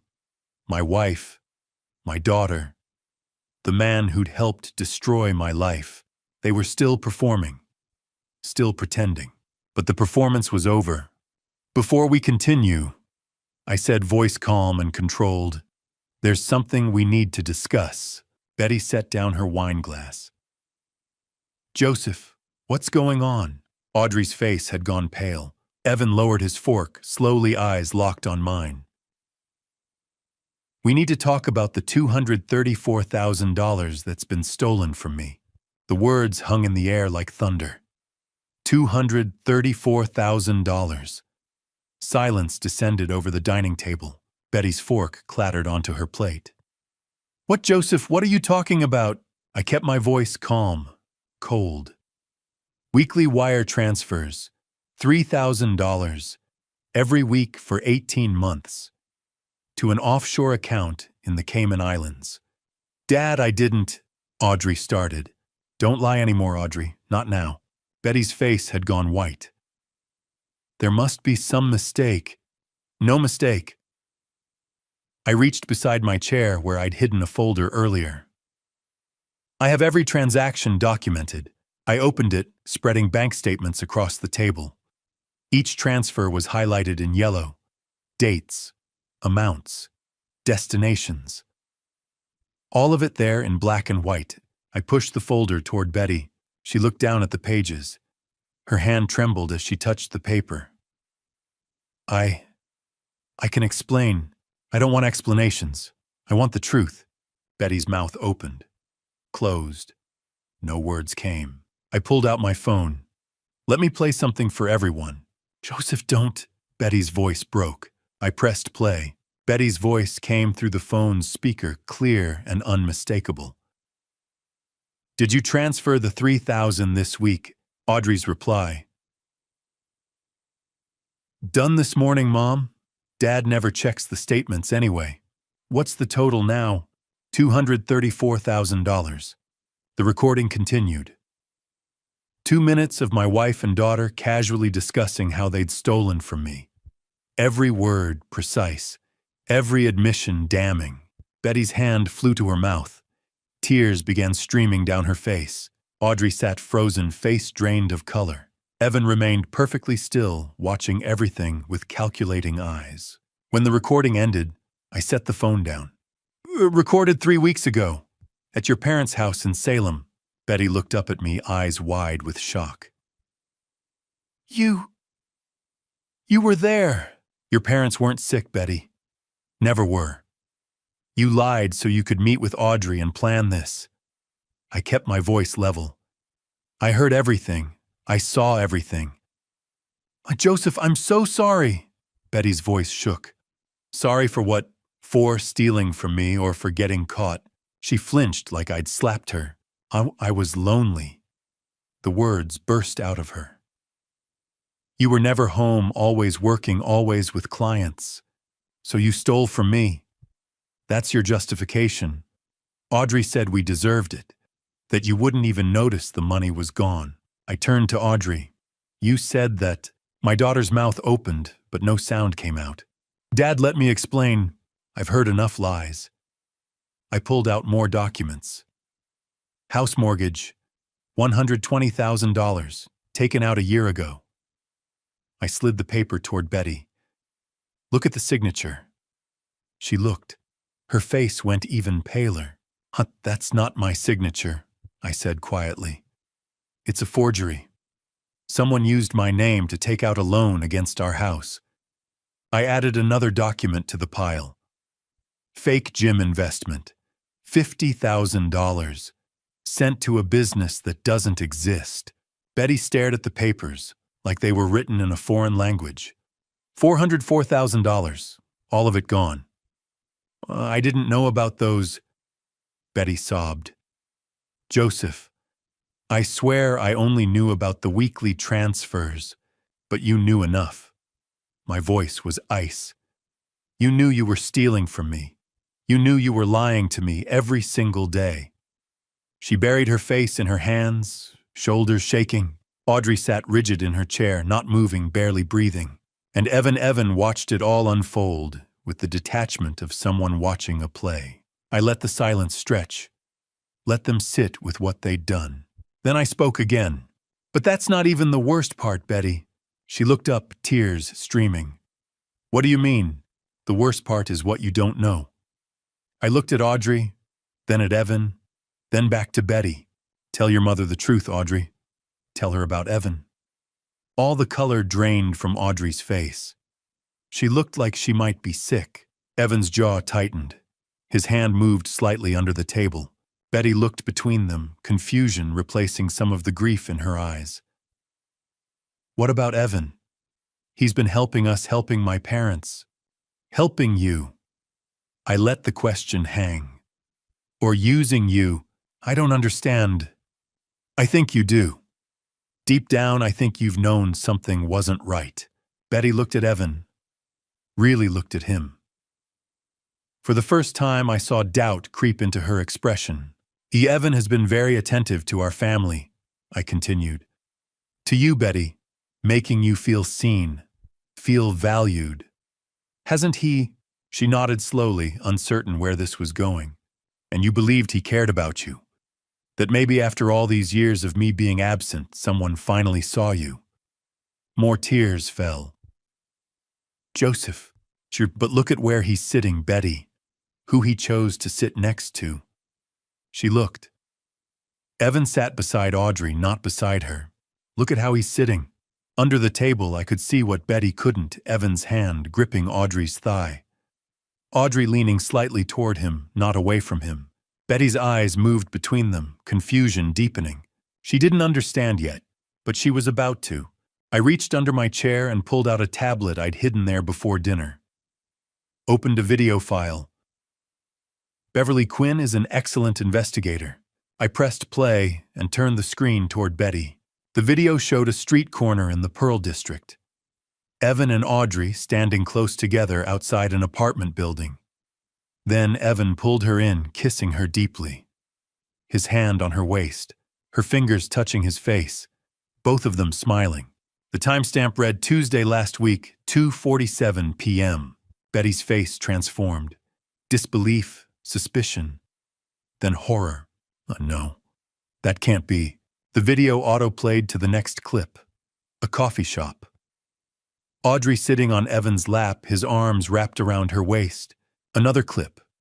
A restaurant. Hands clasped across the table. Looking at each other the way lovers do. Another. The apartment building at night.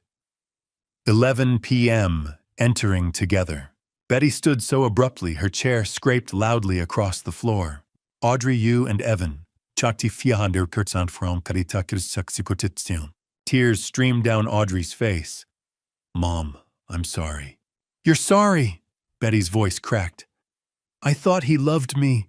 He never loved you, Betty. I kept my voice cold. He was using you. Evan spoke for the first time since we'd sat down. This is ridiculous. Sit down, Evan. I'm not finished. He remained standing, posture defensive. I continued looking at Betty. Audrey met Evan 10 months ago. They planned everything. The theft, the offshore accounts, using you as an accomplice without you even knowing the full scope. Betty turned to Audrey, face twisted with hurt. You let me think I was having an affair with him. You told me he cared about me. Mom, you weren't happy with Dad. So you used my loneliness, my unhappiness, to steal from your father. She used everything, I said. Your marital problems, my work schedule, even your parents. My parents knew about this too. No. They're innocent. That day they were legitimately sick. But Audrey used it as cover to meet with Evan and finalize plans. Dad, please. Audrey reached toward me. But theft wasn't enough for you, was it, Audrey? I pulled out more documents, placed them on the table one by one. A life insurance beneficiary change. 6 months ago. Changed from your mother to you. $1 million. I let that sink in.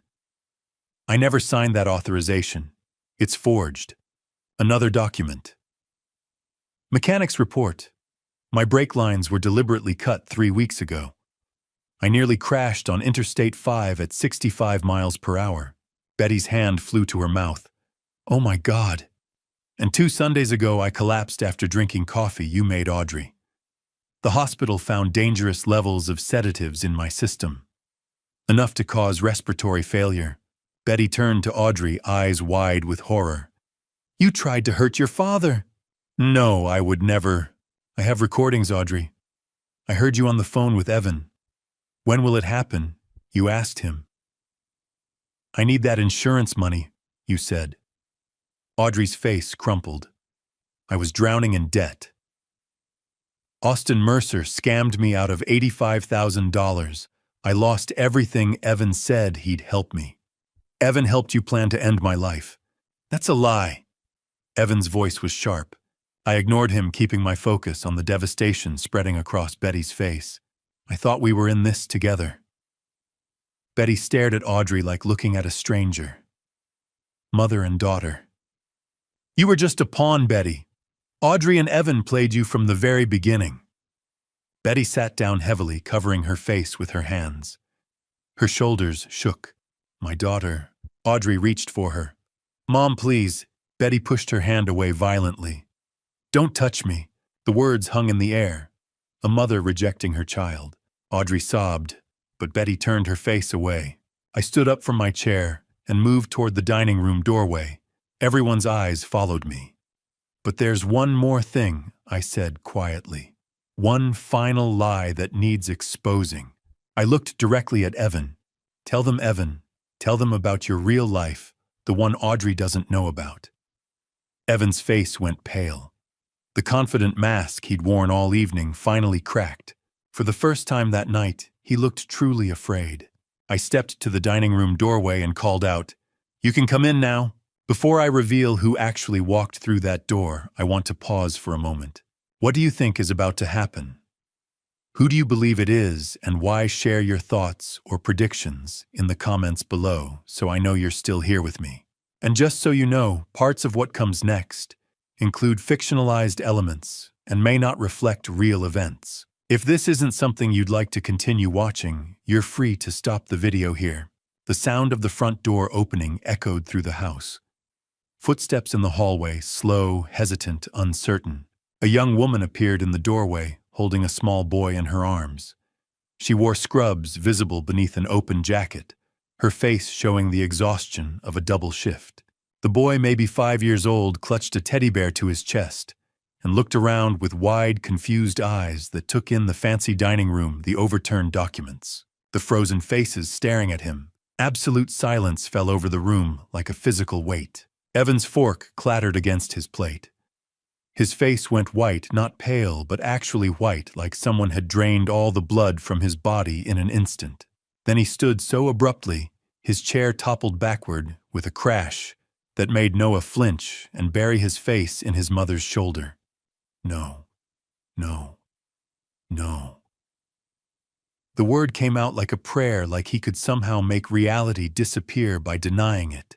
The woman looked at him, confusion and concern mixing in her voice. Evan, what's going on? You said this was an important meeting with a client. I kept my voice calm, measured, as if I were introducing guests at a dinner party instead of detonating a bomb. Everyone, this is Megan Cross. And this is Noah. Audrey's head whipped toward them so fast I heard her neck crack. Who are they? I let the silence stretch for 3 heartbeats. 4, 5. My Megan is Evan's wife. Noah is his 5-year-old son. The words hung in the air for one perfect crystalline moment before everything exploded. Audrey shot to her feet, her whole body trembling like she'd been electrocuted. Her chair scraped backward with a screech. Wife, son, Evan, you said you were single. You said you'd never been married. Betty's hand flew to her mouth. Her eyes darted between Evan and the woman in the doorway, trying to process what she was seeing. Oh my God. Oh my God. Megan took a step backward, instinctively pulling Noah closer. Her eyes filled with tears. Evan, who are these people? Why is that woman calling you Evan held up both hands like he could physically push reality away. Megan, this isn't, I can explain. You can't explain this! Audrey's voice cracked with hysteria. She pointed at Noah with a shaking hand. You have a child,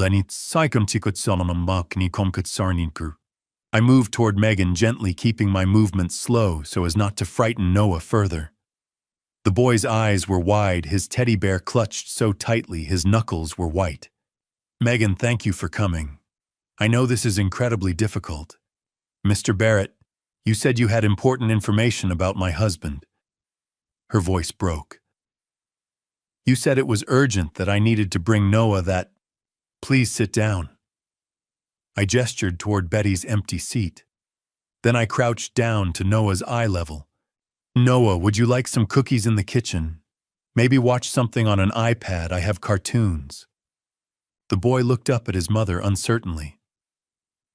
Megan hesitated, looking around the room at Evan's pale face, at Audrey's tears, at Betty's shell-shocked expression. Then she nodded slowly. Noah, sweetheart, go with this nice man for just a minute, okay? Mommy needs to talk to some grown-ups. Noah's small voice. Is Daddy in trouble? The question hung in the air. No one answered. I took Noah's hand, so small, so trusting, and led him to the kitchen. Set him up at the counter with a plate of chocolate chip cookies and the iPad playing Paw Patrol. He settled in, happily swinging his legs, oblivious to the devastation unfolding just one room away. When I returned to the dining room, all eyes were on me except Evan's. He was staring at the floor, his jaw working, but no sound coming out. Megan lives in Vancouver, Washington. I began, my voice steady. She's a nurse at Providence Hospital. Works the night shift most weeks. She's been married to Evan for 6 years. Megan corrected quietly, her voice barely above a whisper. 7 years this past June. We had a party. Noah drew pictures. You said... She looked at Evan. You said it was the best day of your life. He still wouldn't look at her. I nodded. During my investigation, I discovered that Evan has been living a double life. Monday through Wednesday in Vancouver with you and Noah. I pointed toward Audrey. Thursday through Sunday here in Portland with my daughter. That's not true. Audrey's voice was desperate now, pleading. Evan, tell them it's not true. But Evan said nothing. Just stood there like a statue, his hands clenched at his sides. The training clients he told you about. I looked at Megan. That was Audrey. The consulting work that kept him in Portland. That was this affair. Megan turned to Evan, her voice shaking. All those nights you said you were training late clients. All those weekends you said you had to work. Noah's preschool tuition that suddenly got paid in full. The new car we couldn't afford.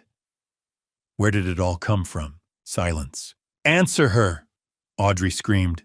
Tell her where you got the money.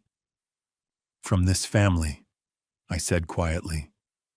From accounts my daughter stole from me over 18 months. $234,000. Money that was supposed to be for her future, for our retirement. Evan's been using it to fund his life with you, Megan.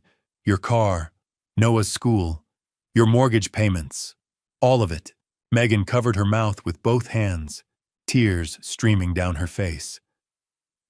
Noah's tuition, our house. It was all stolen money. I'm sorry, Megan. You deserve to know the truth. Audrey stepped toward Evan, hands outstretched like she was drowning, and he was the only lifeline. You said you loved me. You said we'd get married once we had enough money. You said... Her voice broke into a sob. You said you'd never leave me. Evan finally spoke, his voice hollow and dead. Audrey... Yet you said I was the only one. You said Betty was just a means to an end, that I was the real plan. Megan's laugh was bitter and broken. He told me the same things.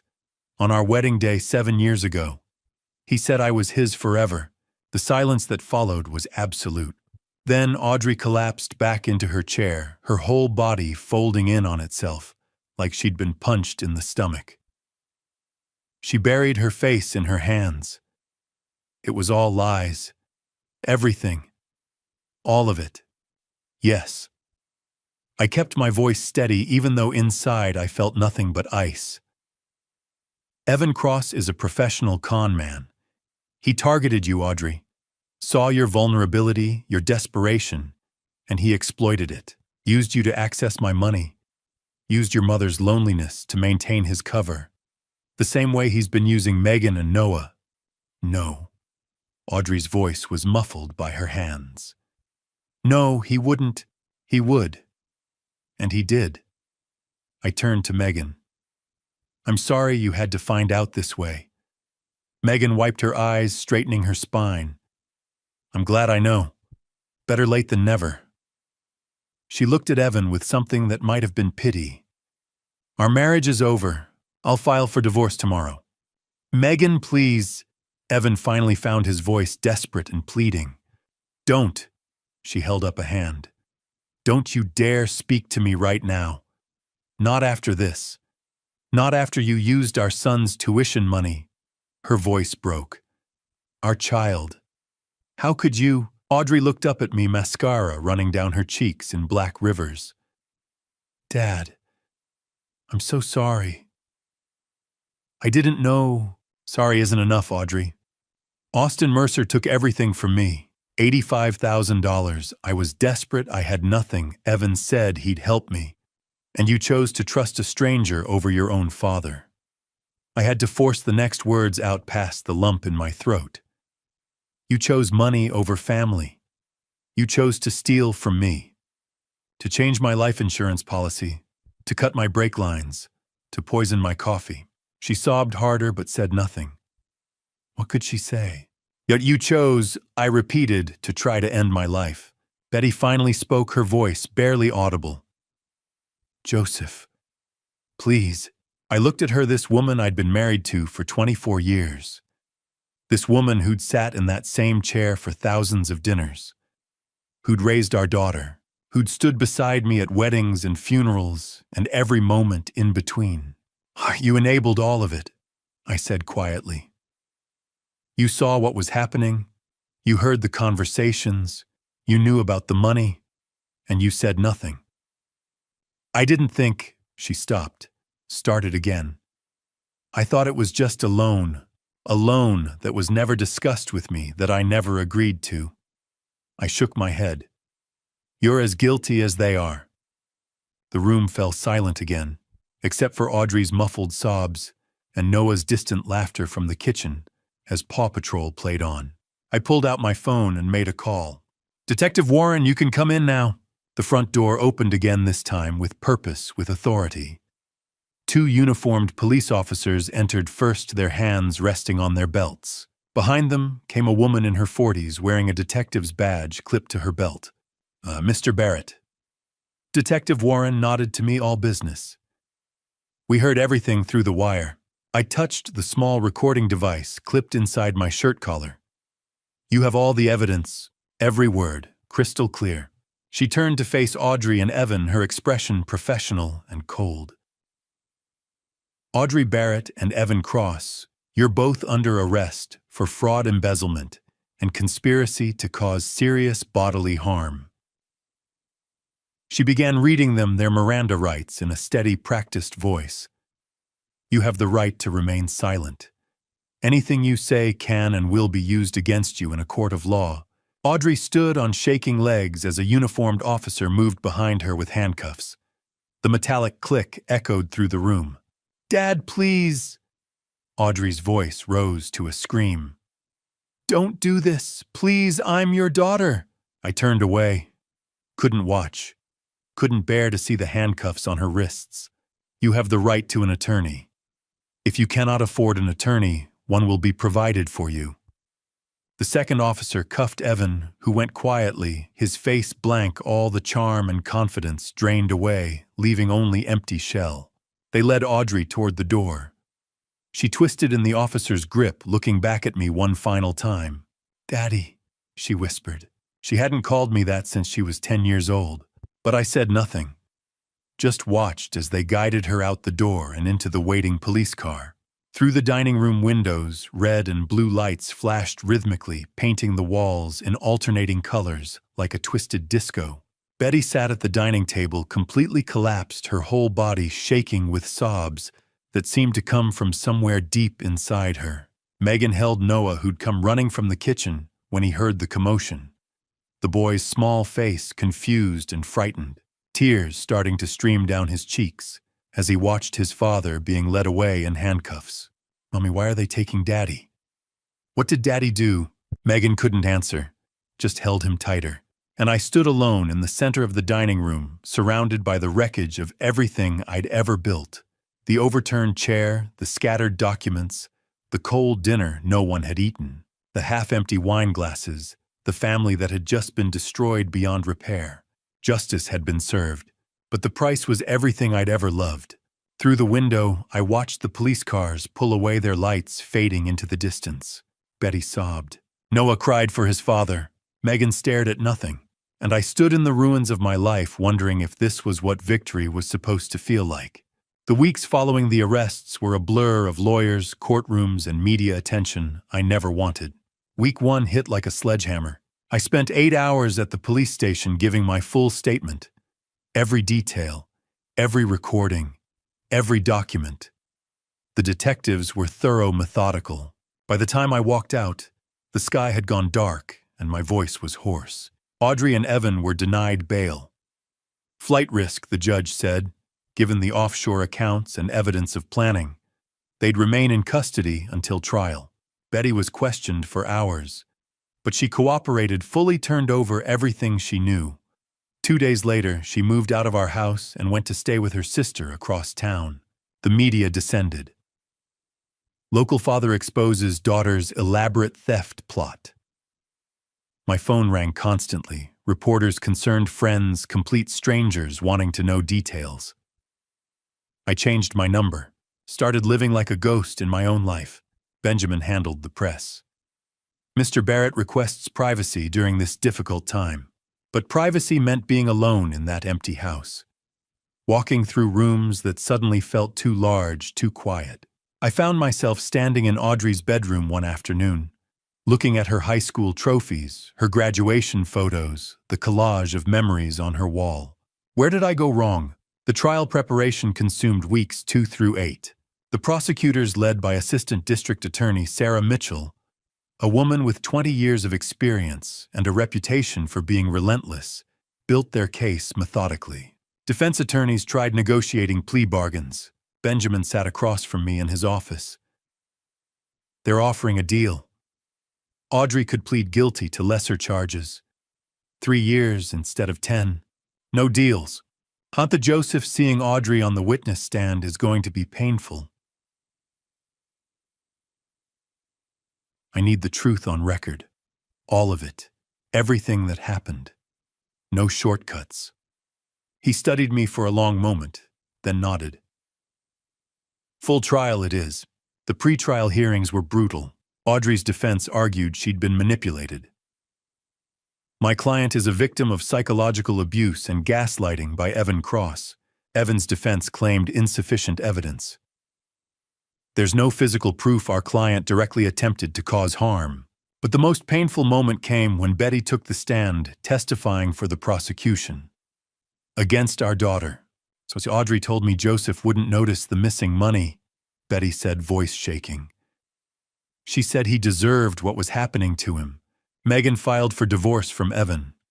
When she testified, her voice was steady despite tears. He told me he was working late, training clients. Really, he was with Audrey. March 15th. The trial began. The courtroom was packed. Media in the gallery. Public spectators. People I'd known for years watching as my private devastation became public record. Day 2, I took the stand. 4 hours of testimony. I described discovering the theft in Salem, the recordings, the brake failure on Interstate 5, the sedatives in my coffee. The cross-examination was savage. Mr. Barrett, were you an emotionally distant father? I worked hard to provide for my family. But did you ever tell Audrey you loved her? Every day of her life. Yet she felt desperate enough to steal from you. Why do you think that is? I had no answer that would satisfy them. Day 5. Audrey took the stand. She was sobbing before the prosecutor even asked the first question. Her voice shook as she spoke. I made terrible mistakes. I was drowning in debt, $85,000. Austin Mercer had scammed me, and I was desperate. Evan promised to help. I trusted him. The prosecutor's voice was cold. Did you put sedatives in your father's coffee on March 10th? Long silence.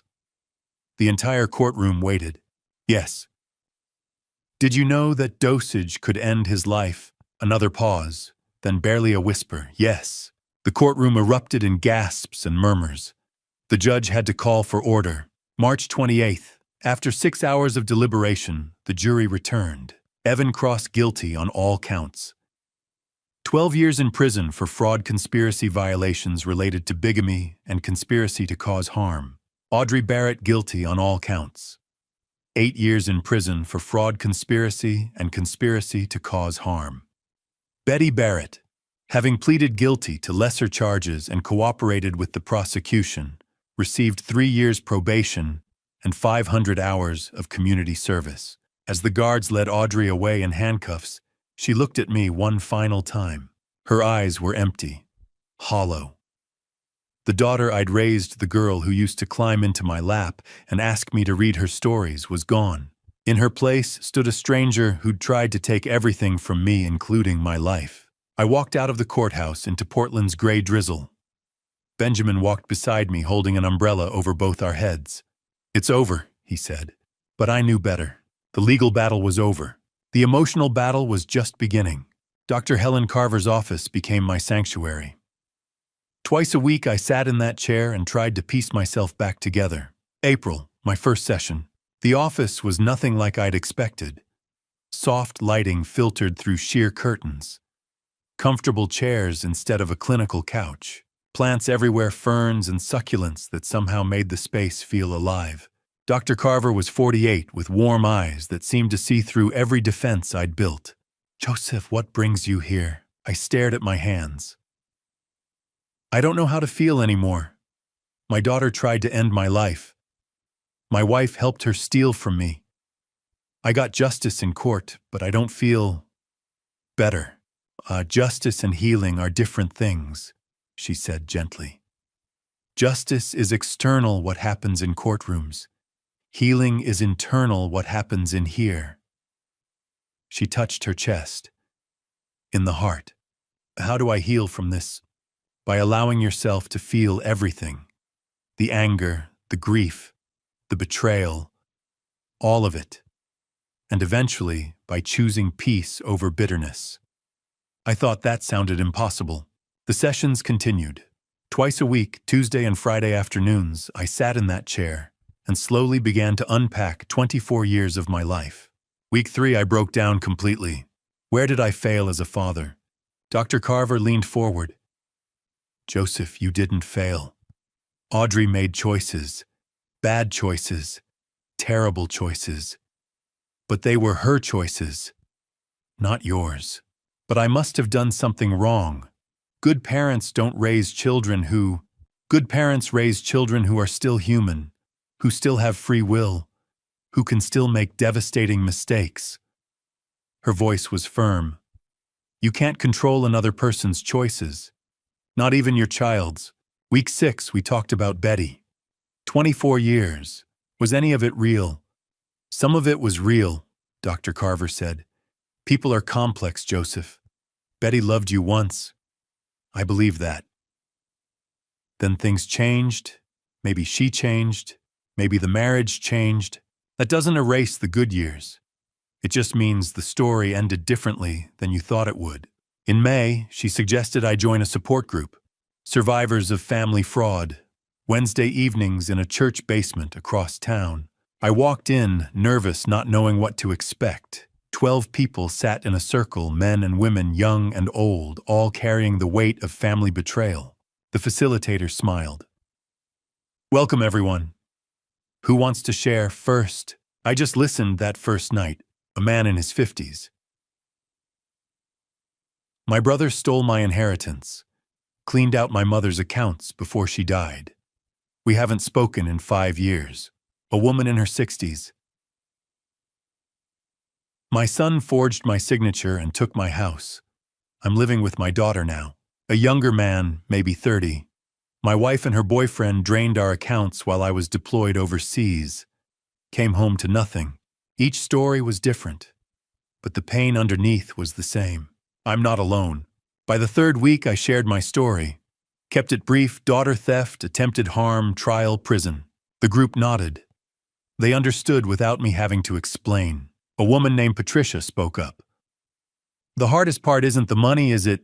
No. It's the trust you'll never get back. Exactly. August arrived with an unexpected clarity. I woke up one Saturday morning and knew what I needed to do. I needed to see Audrey, face to face. I called Benjamin. Can you arrange a prison visit? Are you sure, Joseph, this could be incredibly painful? I need closure for myself. The visit was approved for the following Saturday. August 12th, 2 in the afternoon. I drove south to Coffee Creek Correctional Facility. 45 minutes through farmland and small towns. My hands shook on the steering wheel. What will I say? The security was thorough. Metal detectors. ID verification. Rules about what I could and couldn't bring. The visitation room was exactly what I'd imagined: gray walls, plastic chairs, guards watching everything. A glass partition separated visitors from inmates.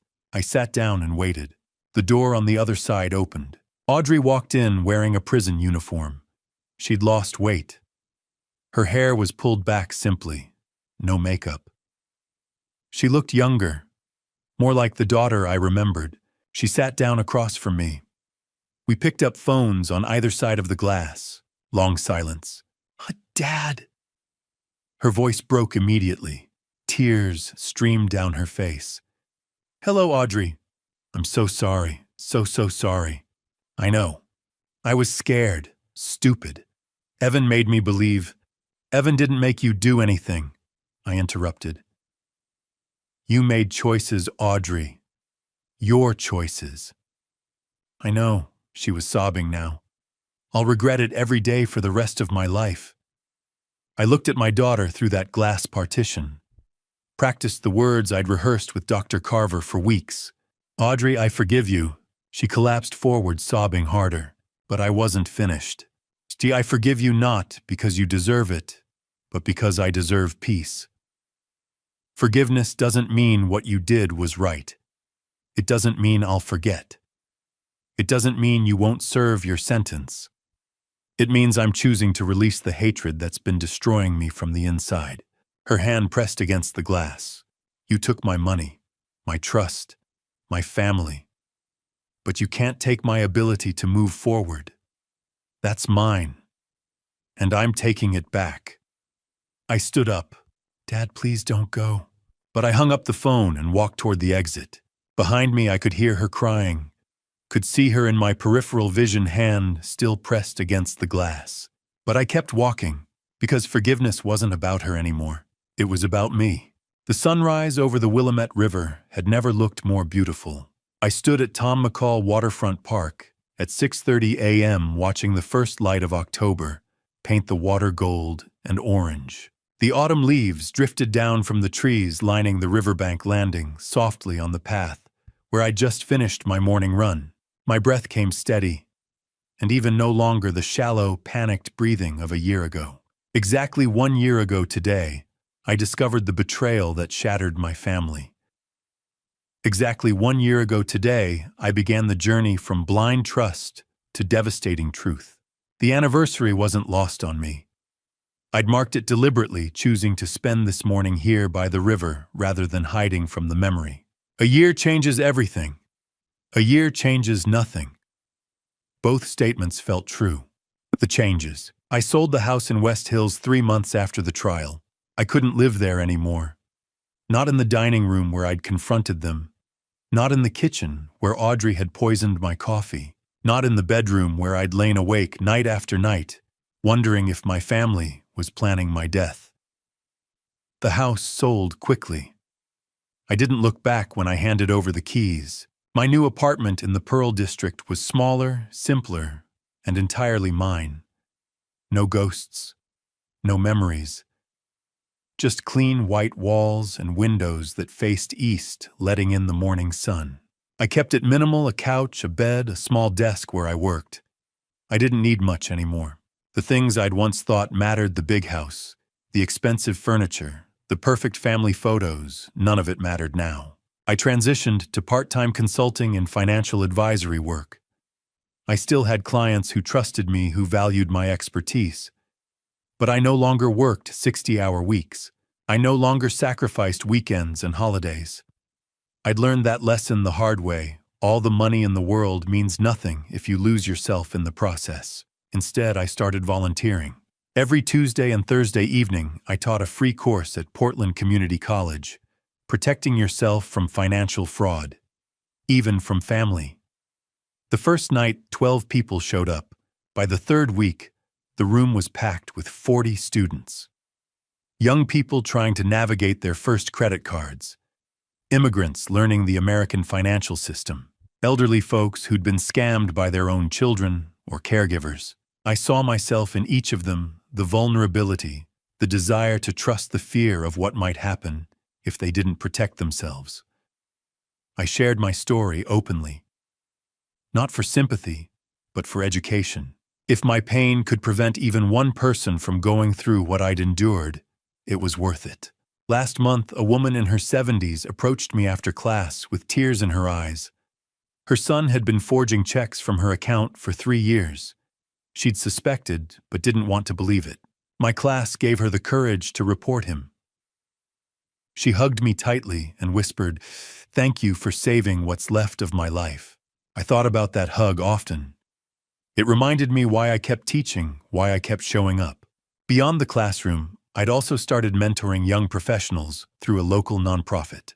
Every Saturday morning, I met with 2 or 3 mentees at a coffee shop downtown, helping them navigate career decisions, financial planning, and life choices. Most of them were in their 20s, around Audrey's age. I tried not to think too hard about that parallel, but it was there. Perhaps helping them was my way of reclaiming what I'd lost with my daughter. Perhaps it was just the right thing to do. The connections. My phone buzzed as I walked away from the riverbank. A text from Megan Cross. "Noah asked me this morning if the cookie man would visit again. He misses you." I smiled. Megan and I had stayed in touch. She divorced Evan immediately after his sentencing and moved back to her parents' house in Vancouver with Noah. We'd met for coffee twice, once in January, once in June. Both times I brought cookies for Noah, who'd remembered me as the nice man with the cookies from that awful night. Last month, I'd anonymously sent a $500 gift card to Megan with a note, "For Noah's future," from a friend. She'd texted me immediately, somehow knowing it was me. I didn't confirm or deny it. Some kindnesses were better left anonymous. I texted back, "Tell him the cookie man says hello. Maybe we can meet for hot chocolate soon." Betty had written to me 3 months ago a short, careful letter expressing regret and asking if we could talk. I hadn't replied yet. I wasn't sure I ever would. Dr. Carver said it was okay to not forgive everyone, to draw boundaries, even in healing.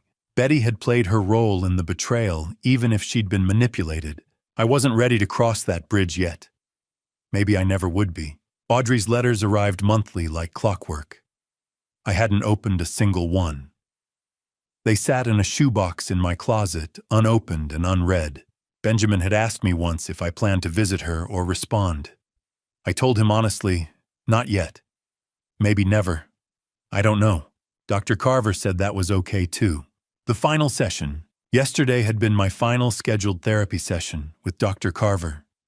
We'd met twice a week for 8 months, then once a week for the past 4 months. She'd guided me through the worst of the trauma, the rage, the guilt, the grief. "Do you remember the first day you came in?" she'd asked yesterday, her warm eyes studying me carefully. I nodded. I could barely sit still. I kept waiting for the next betrayal, the next attack. I thought everyone was lying to me, and now Now. I paused, searching for the right words. Now I wake up, and the first thing I think about isn't whether someone is trying to hurt me. That's progress. Dr. Carver smiled. That's enormous progress, Joseph. Healing isn't about forgetting or pretending it didn't happen. It's about learning to live again, despite what happened. You're doing that. I'd left her office feeling lighter than I had in months. The voice memo. This morning after my run, I'd sat on a bench by the river and recorded a voice memo on my phone. Not for anyone else, just for me. And maybe for others like me if I ever found the courage to share it publicly. October, 1 year later. My name is Joseph Barrett. A year ago, my wife and daughter stole over $400,000 from me. My daughter tried to poison me. They conspired with a con man to take everything I had, including my life. I survived. I want you to know that if you're going through something similar, if someone you love has betrayed you, stolen from you, tried to destroy you, you can survive too. You will survive. Healing isn't linear. Some days are harder than others. Some days you'll wake up and forget for a moment what happened. Then you'll remember, and the weight will crash down again. That's okay. That's part of the process. I'm not telling you to forgive. Forgiveness is personal. Forgiveness isn't about excusing what they did. It's about choosing your own peace over their hold on you. It's about releasing the poison they left inside you. I've forgiven some people. Others I haven't. Maybe I never will. And that's okay too. What matters is this: I'm still here. I'm still standing. I'm teaching, mentoring, helping others. I'm learning to trust again, carefully, cautiously, but genuinely. You can do this. You can rebuild. It won't look the same as before, but it can be good. It can even be beautiful. This is my story. Maybe one day I'll share it. Maybe it will help someone else find their way out of the darkness. For now, I'm choosing to live. I'm choosing hope. I'm choosing to believe that despite everything, there is still good in this world, and I can be part of it. My name is Joseph Barrett, and today I'm okay. I saved the recording and titled it, My Story, October. The ending. I walked into my favorite coffee shop near the Pearl District apartment. The barista, a young woman named Sophie, greeted me with a warm smile. The usual Mr. Barrett. Just Joseph, I corrected, gently smiling back. And yes, please. As she prepared my coffee, I noticed an older gentleman at a corner table fumbling with his phone and looking frustrated. Without thinking, I approached. Need a hand with that? He looked up, surprised, then grateful. I'm trying to set up mobile banking, but I can't figure out this app. I pulled up a chair. Let me show you. And here's a tip: always enable two-factor authentication. It'll protect you from fraud. 20 minutes later, he had everything set up. He thanked me profusely, offering to buy my coffee. I declined politely. Just pass it forward, I said. Help someone else when you can. Sophie handed me my coffee with a note scribbled on the cup. You're a good person. Don't forget that. M. I looked up at her, surprised. She just winked and moved on to the next customer. I walked out into the October morning, coffee in hand, and paused to look around. The leaves were falling. The river sparkled in the distance. Joggers and cyclists passed by, living their lives, pursuing their happiness. For the first time in a year, I felt it: real, genuine happiness. Not the fragile hope I'd clung to in the early months, but something deeper, something earned. I didn't know what the future held. I didn't know if I'd ever fully trust again, if I'd ever rebuild a family, if I'd ever stop carrying the scars of betrayal. But I knew this: I was still here. I was still fighting. I was still choosing to believe in goodness even after everything. And that was enough. That was more than enough. I took a sip of my coffee and smiled at the words on the cup. You're a good person. Maybe I was. Maybe despite everything, I still was. The morning sun warmed my face as I walked home. It was going to be a beautiful day. And to you listening to this family story, remember this. I thought I knew my family. I thought 24 years of marriage and raising a daughter meant something. I thought trust was earned through time, through sacrifice, through love. I was wrong. God gave me eyes, but I chose to be blind. God gave me wisdom, but I chose to ignore the warning signs. God gave me a second chance when my brakes failed, when the poison didn't kill me, and I finally listened. Don't be like me. Don't wait until you've lost $400,000 and nearly your life to see the truth. Don't confuse love with blindness. Don't mistake loyalty for stupidity. This family story taught me that the people closest to you can hurt you the most, not because they're strangers, but because you gave them the keys to your life. You opened every door, you trusted without verifying, and they walked right in and took everything. What I did wasn't about anger. It was about dad revenge, yes, but the right kind. It was about justice. It was about refusing to be a victim. My dad revenge meant standing up and saying no more. But here's the truth about dad revenge: it doesn't heal you. Justice doesn't bring back what you lost. It just closes the chapter so you can finally start a new one. So check your bank accounts. Watch for the warning signs. Trust, yes, but verify. Love your family, but protect yourself. And when God shows you the truth, no matter how painful, have the courage to face it. That's my advice. That's what this family story cost me to learn. Now it's your turn to share. Have you ever been betrayed by someone close? How did you handle it? Leave your thoughts in the comments below. I read every single one. If this story resonated with you, please hit that subscribe button and share this with someone who needs to hear it. Your support helps me continue sharing these difficult but important stories. Thank you for listening all the way to the end. It means more than you know. Before you go, please note that upcoming stories may contain fictionalized elements created for educational purposes. If this content isn't for you, feel free to explore other videos that better match your preferences. Take care of yourself and your finances. This is Joseph Barrett signing off. 안 돼요. 돈이 없어요. 카드 써야 돼요.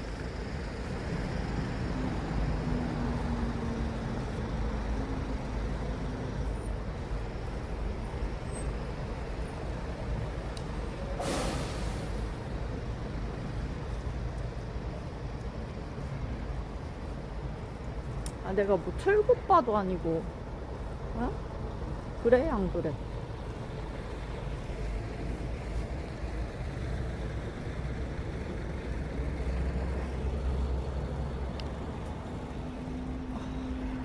얼굴이 좀 많이 붓긴 했네. 혼자서 못 가요? 나는 혼밥하는 것도 좋아하는데. 근데 이제 2인분씩 나오는 것은 좀 힘들긴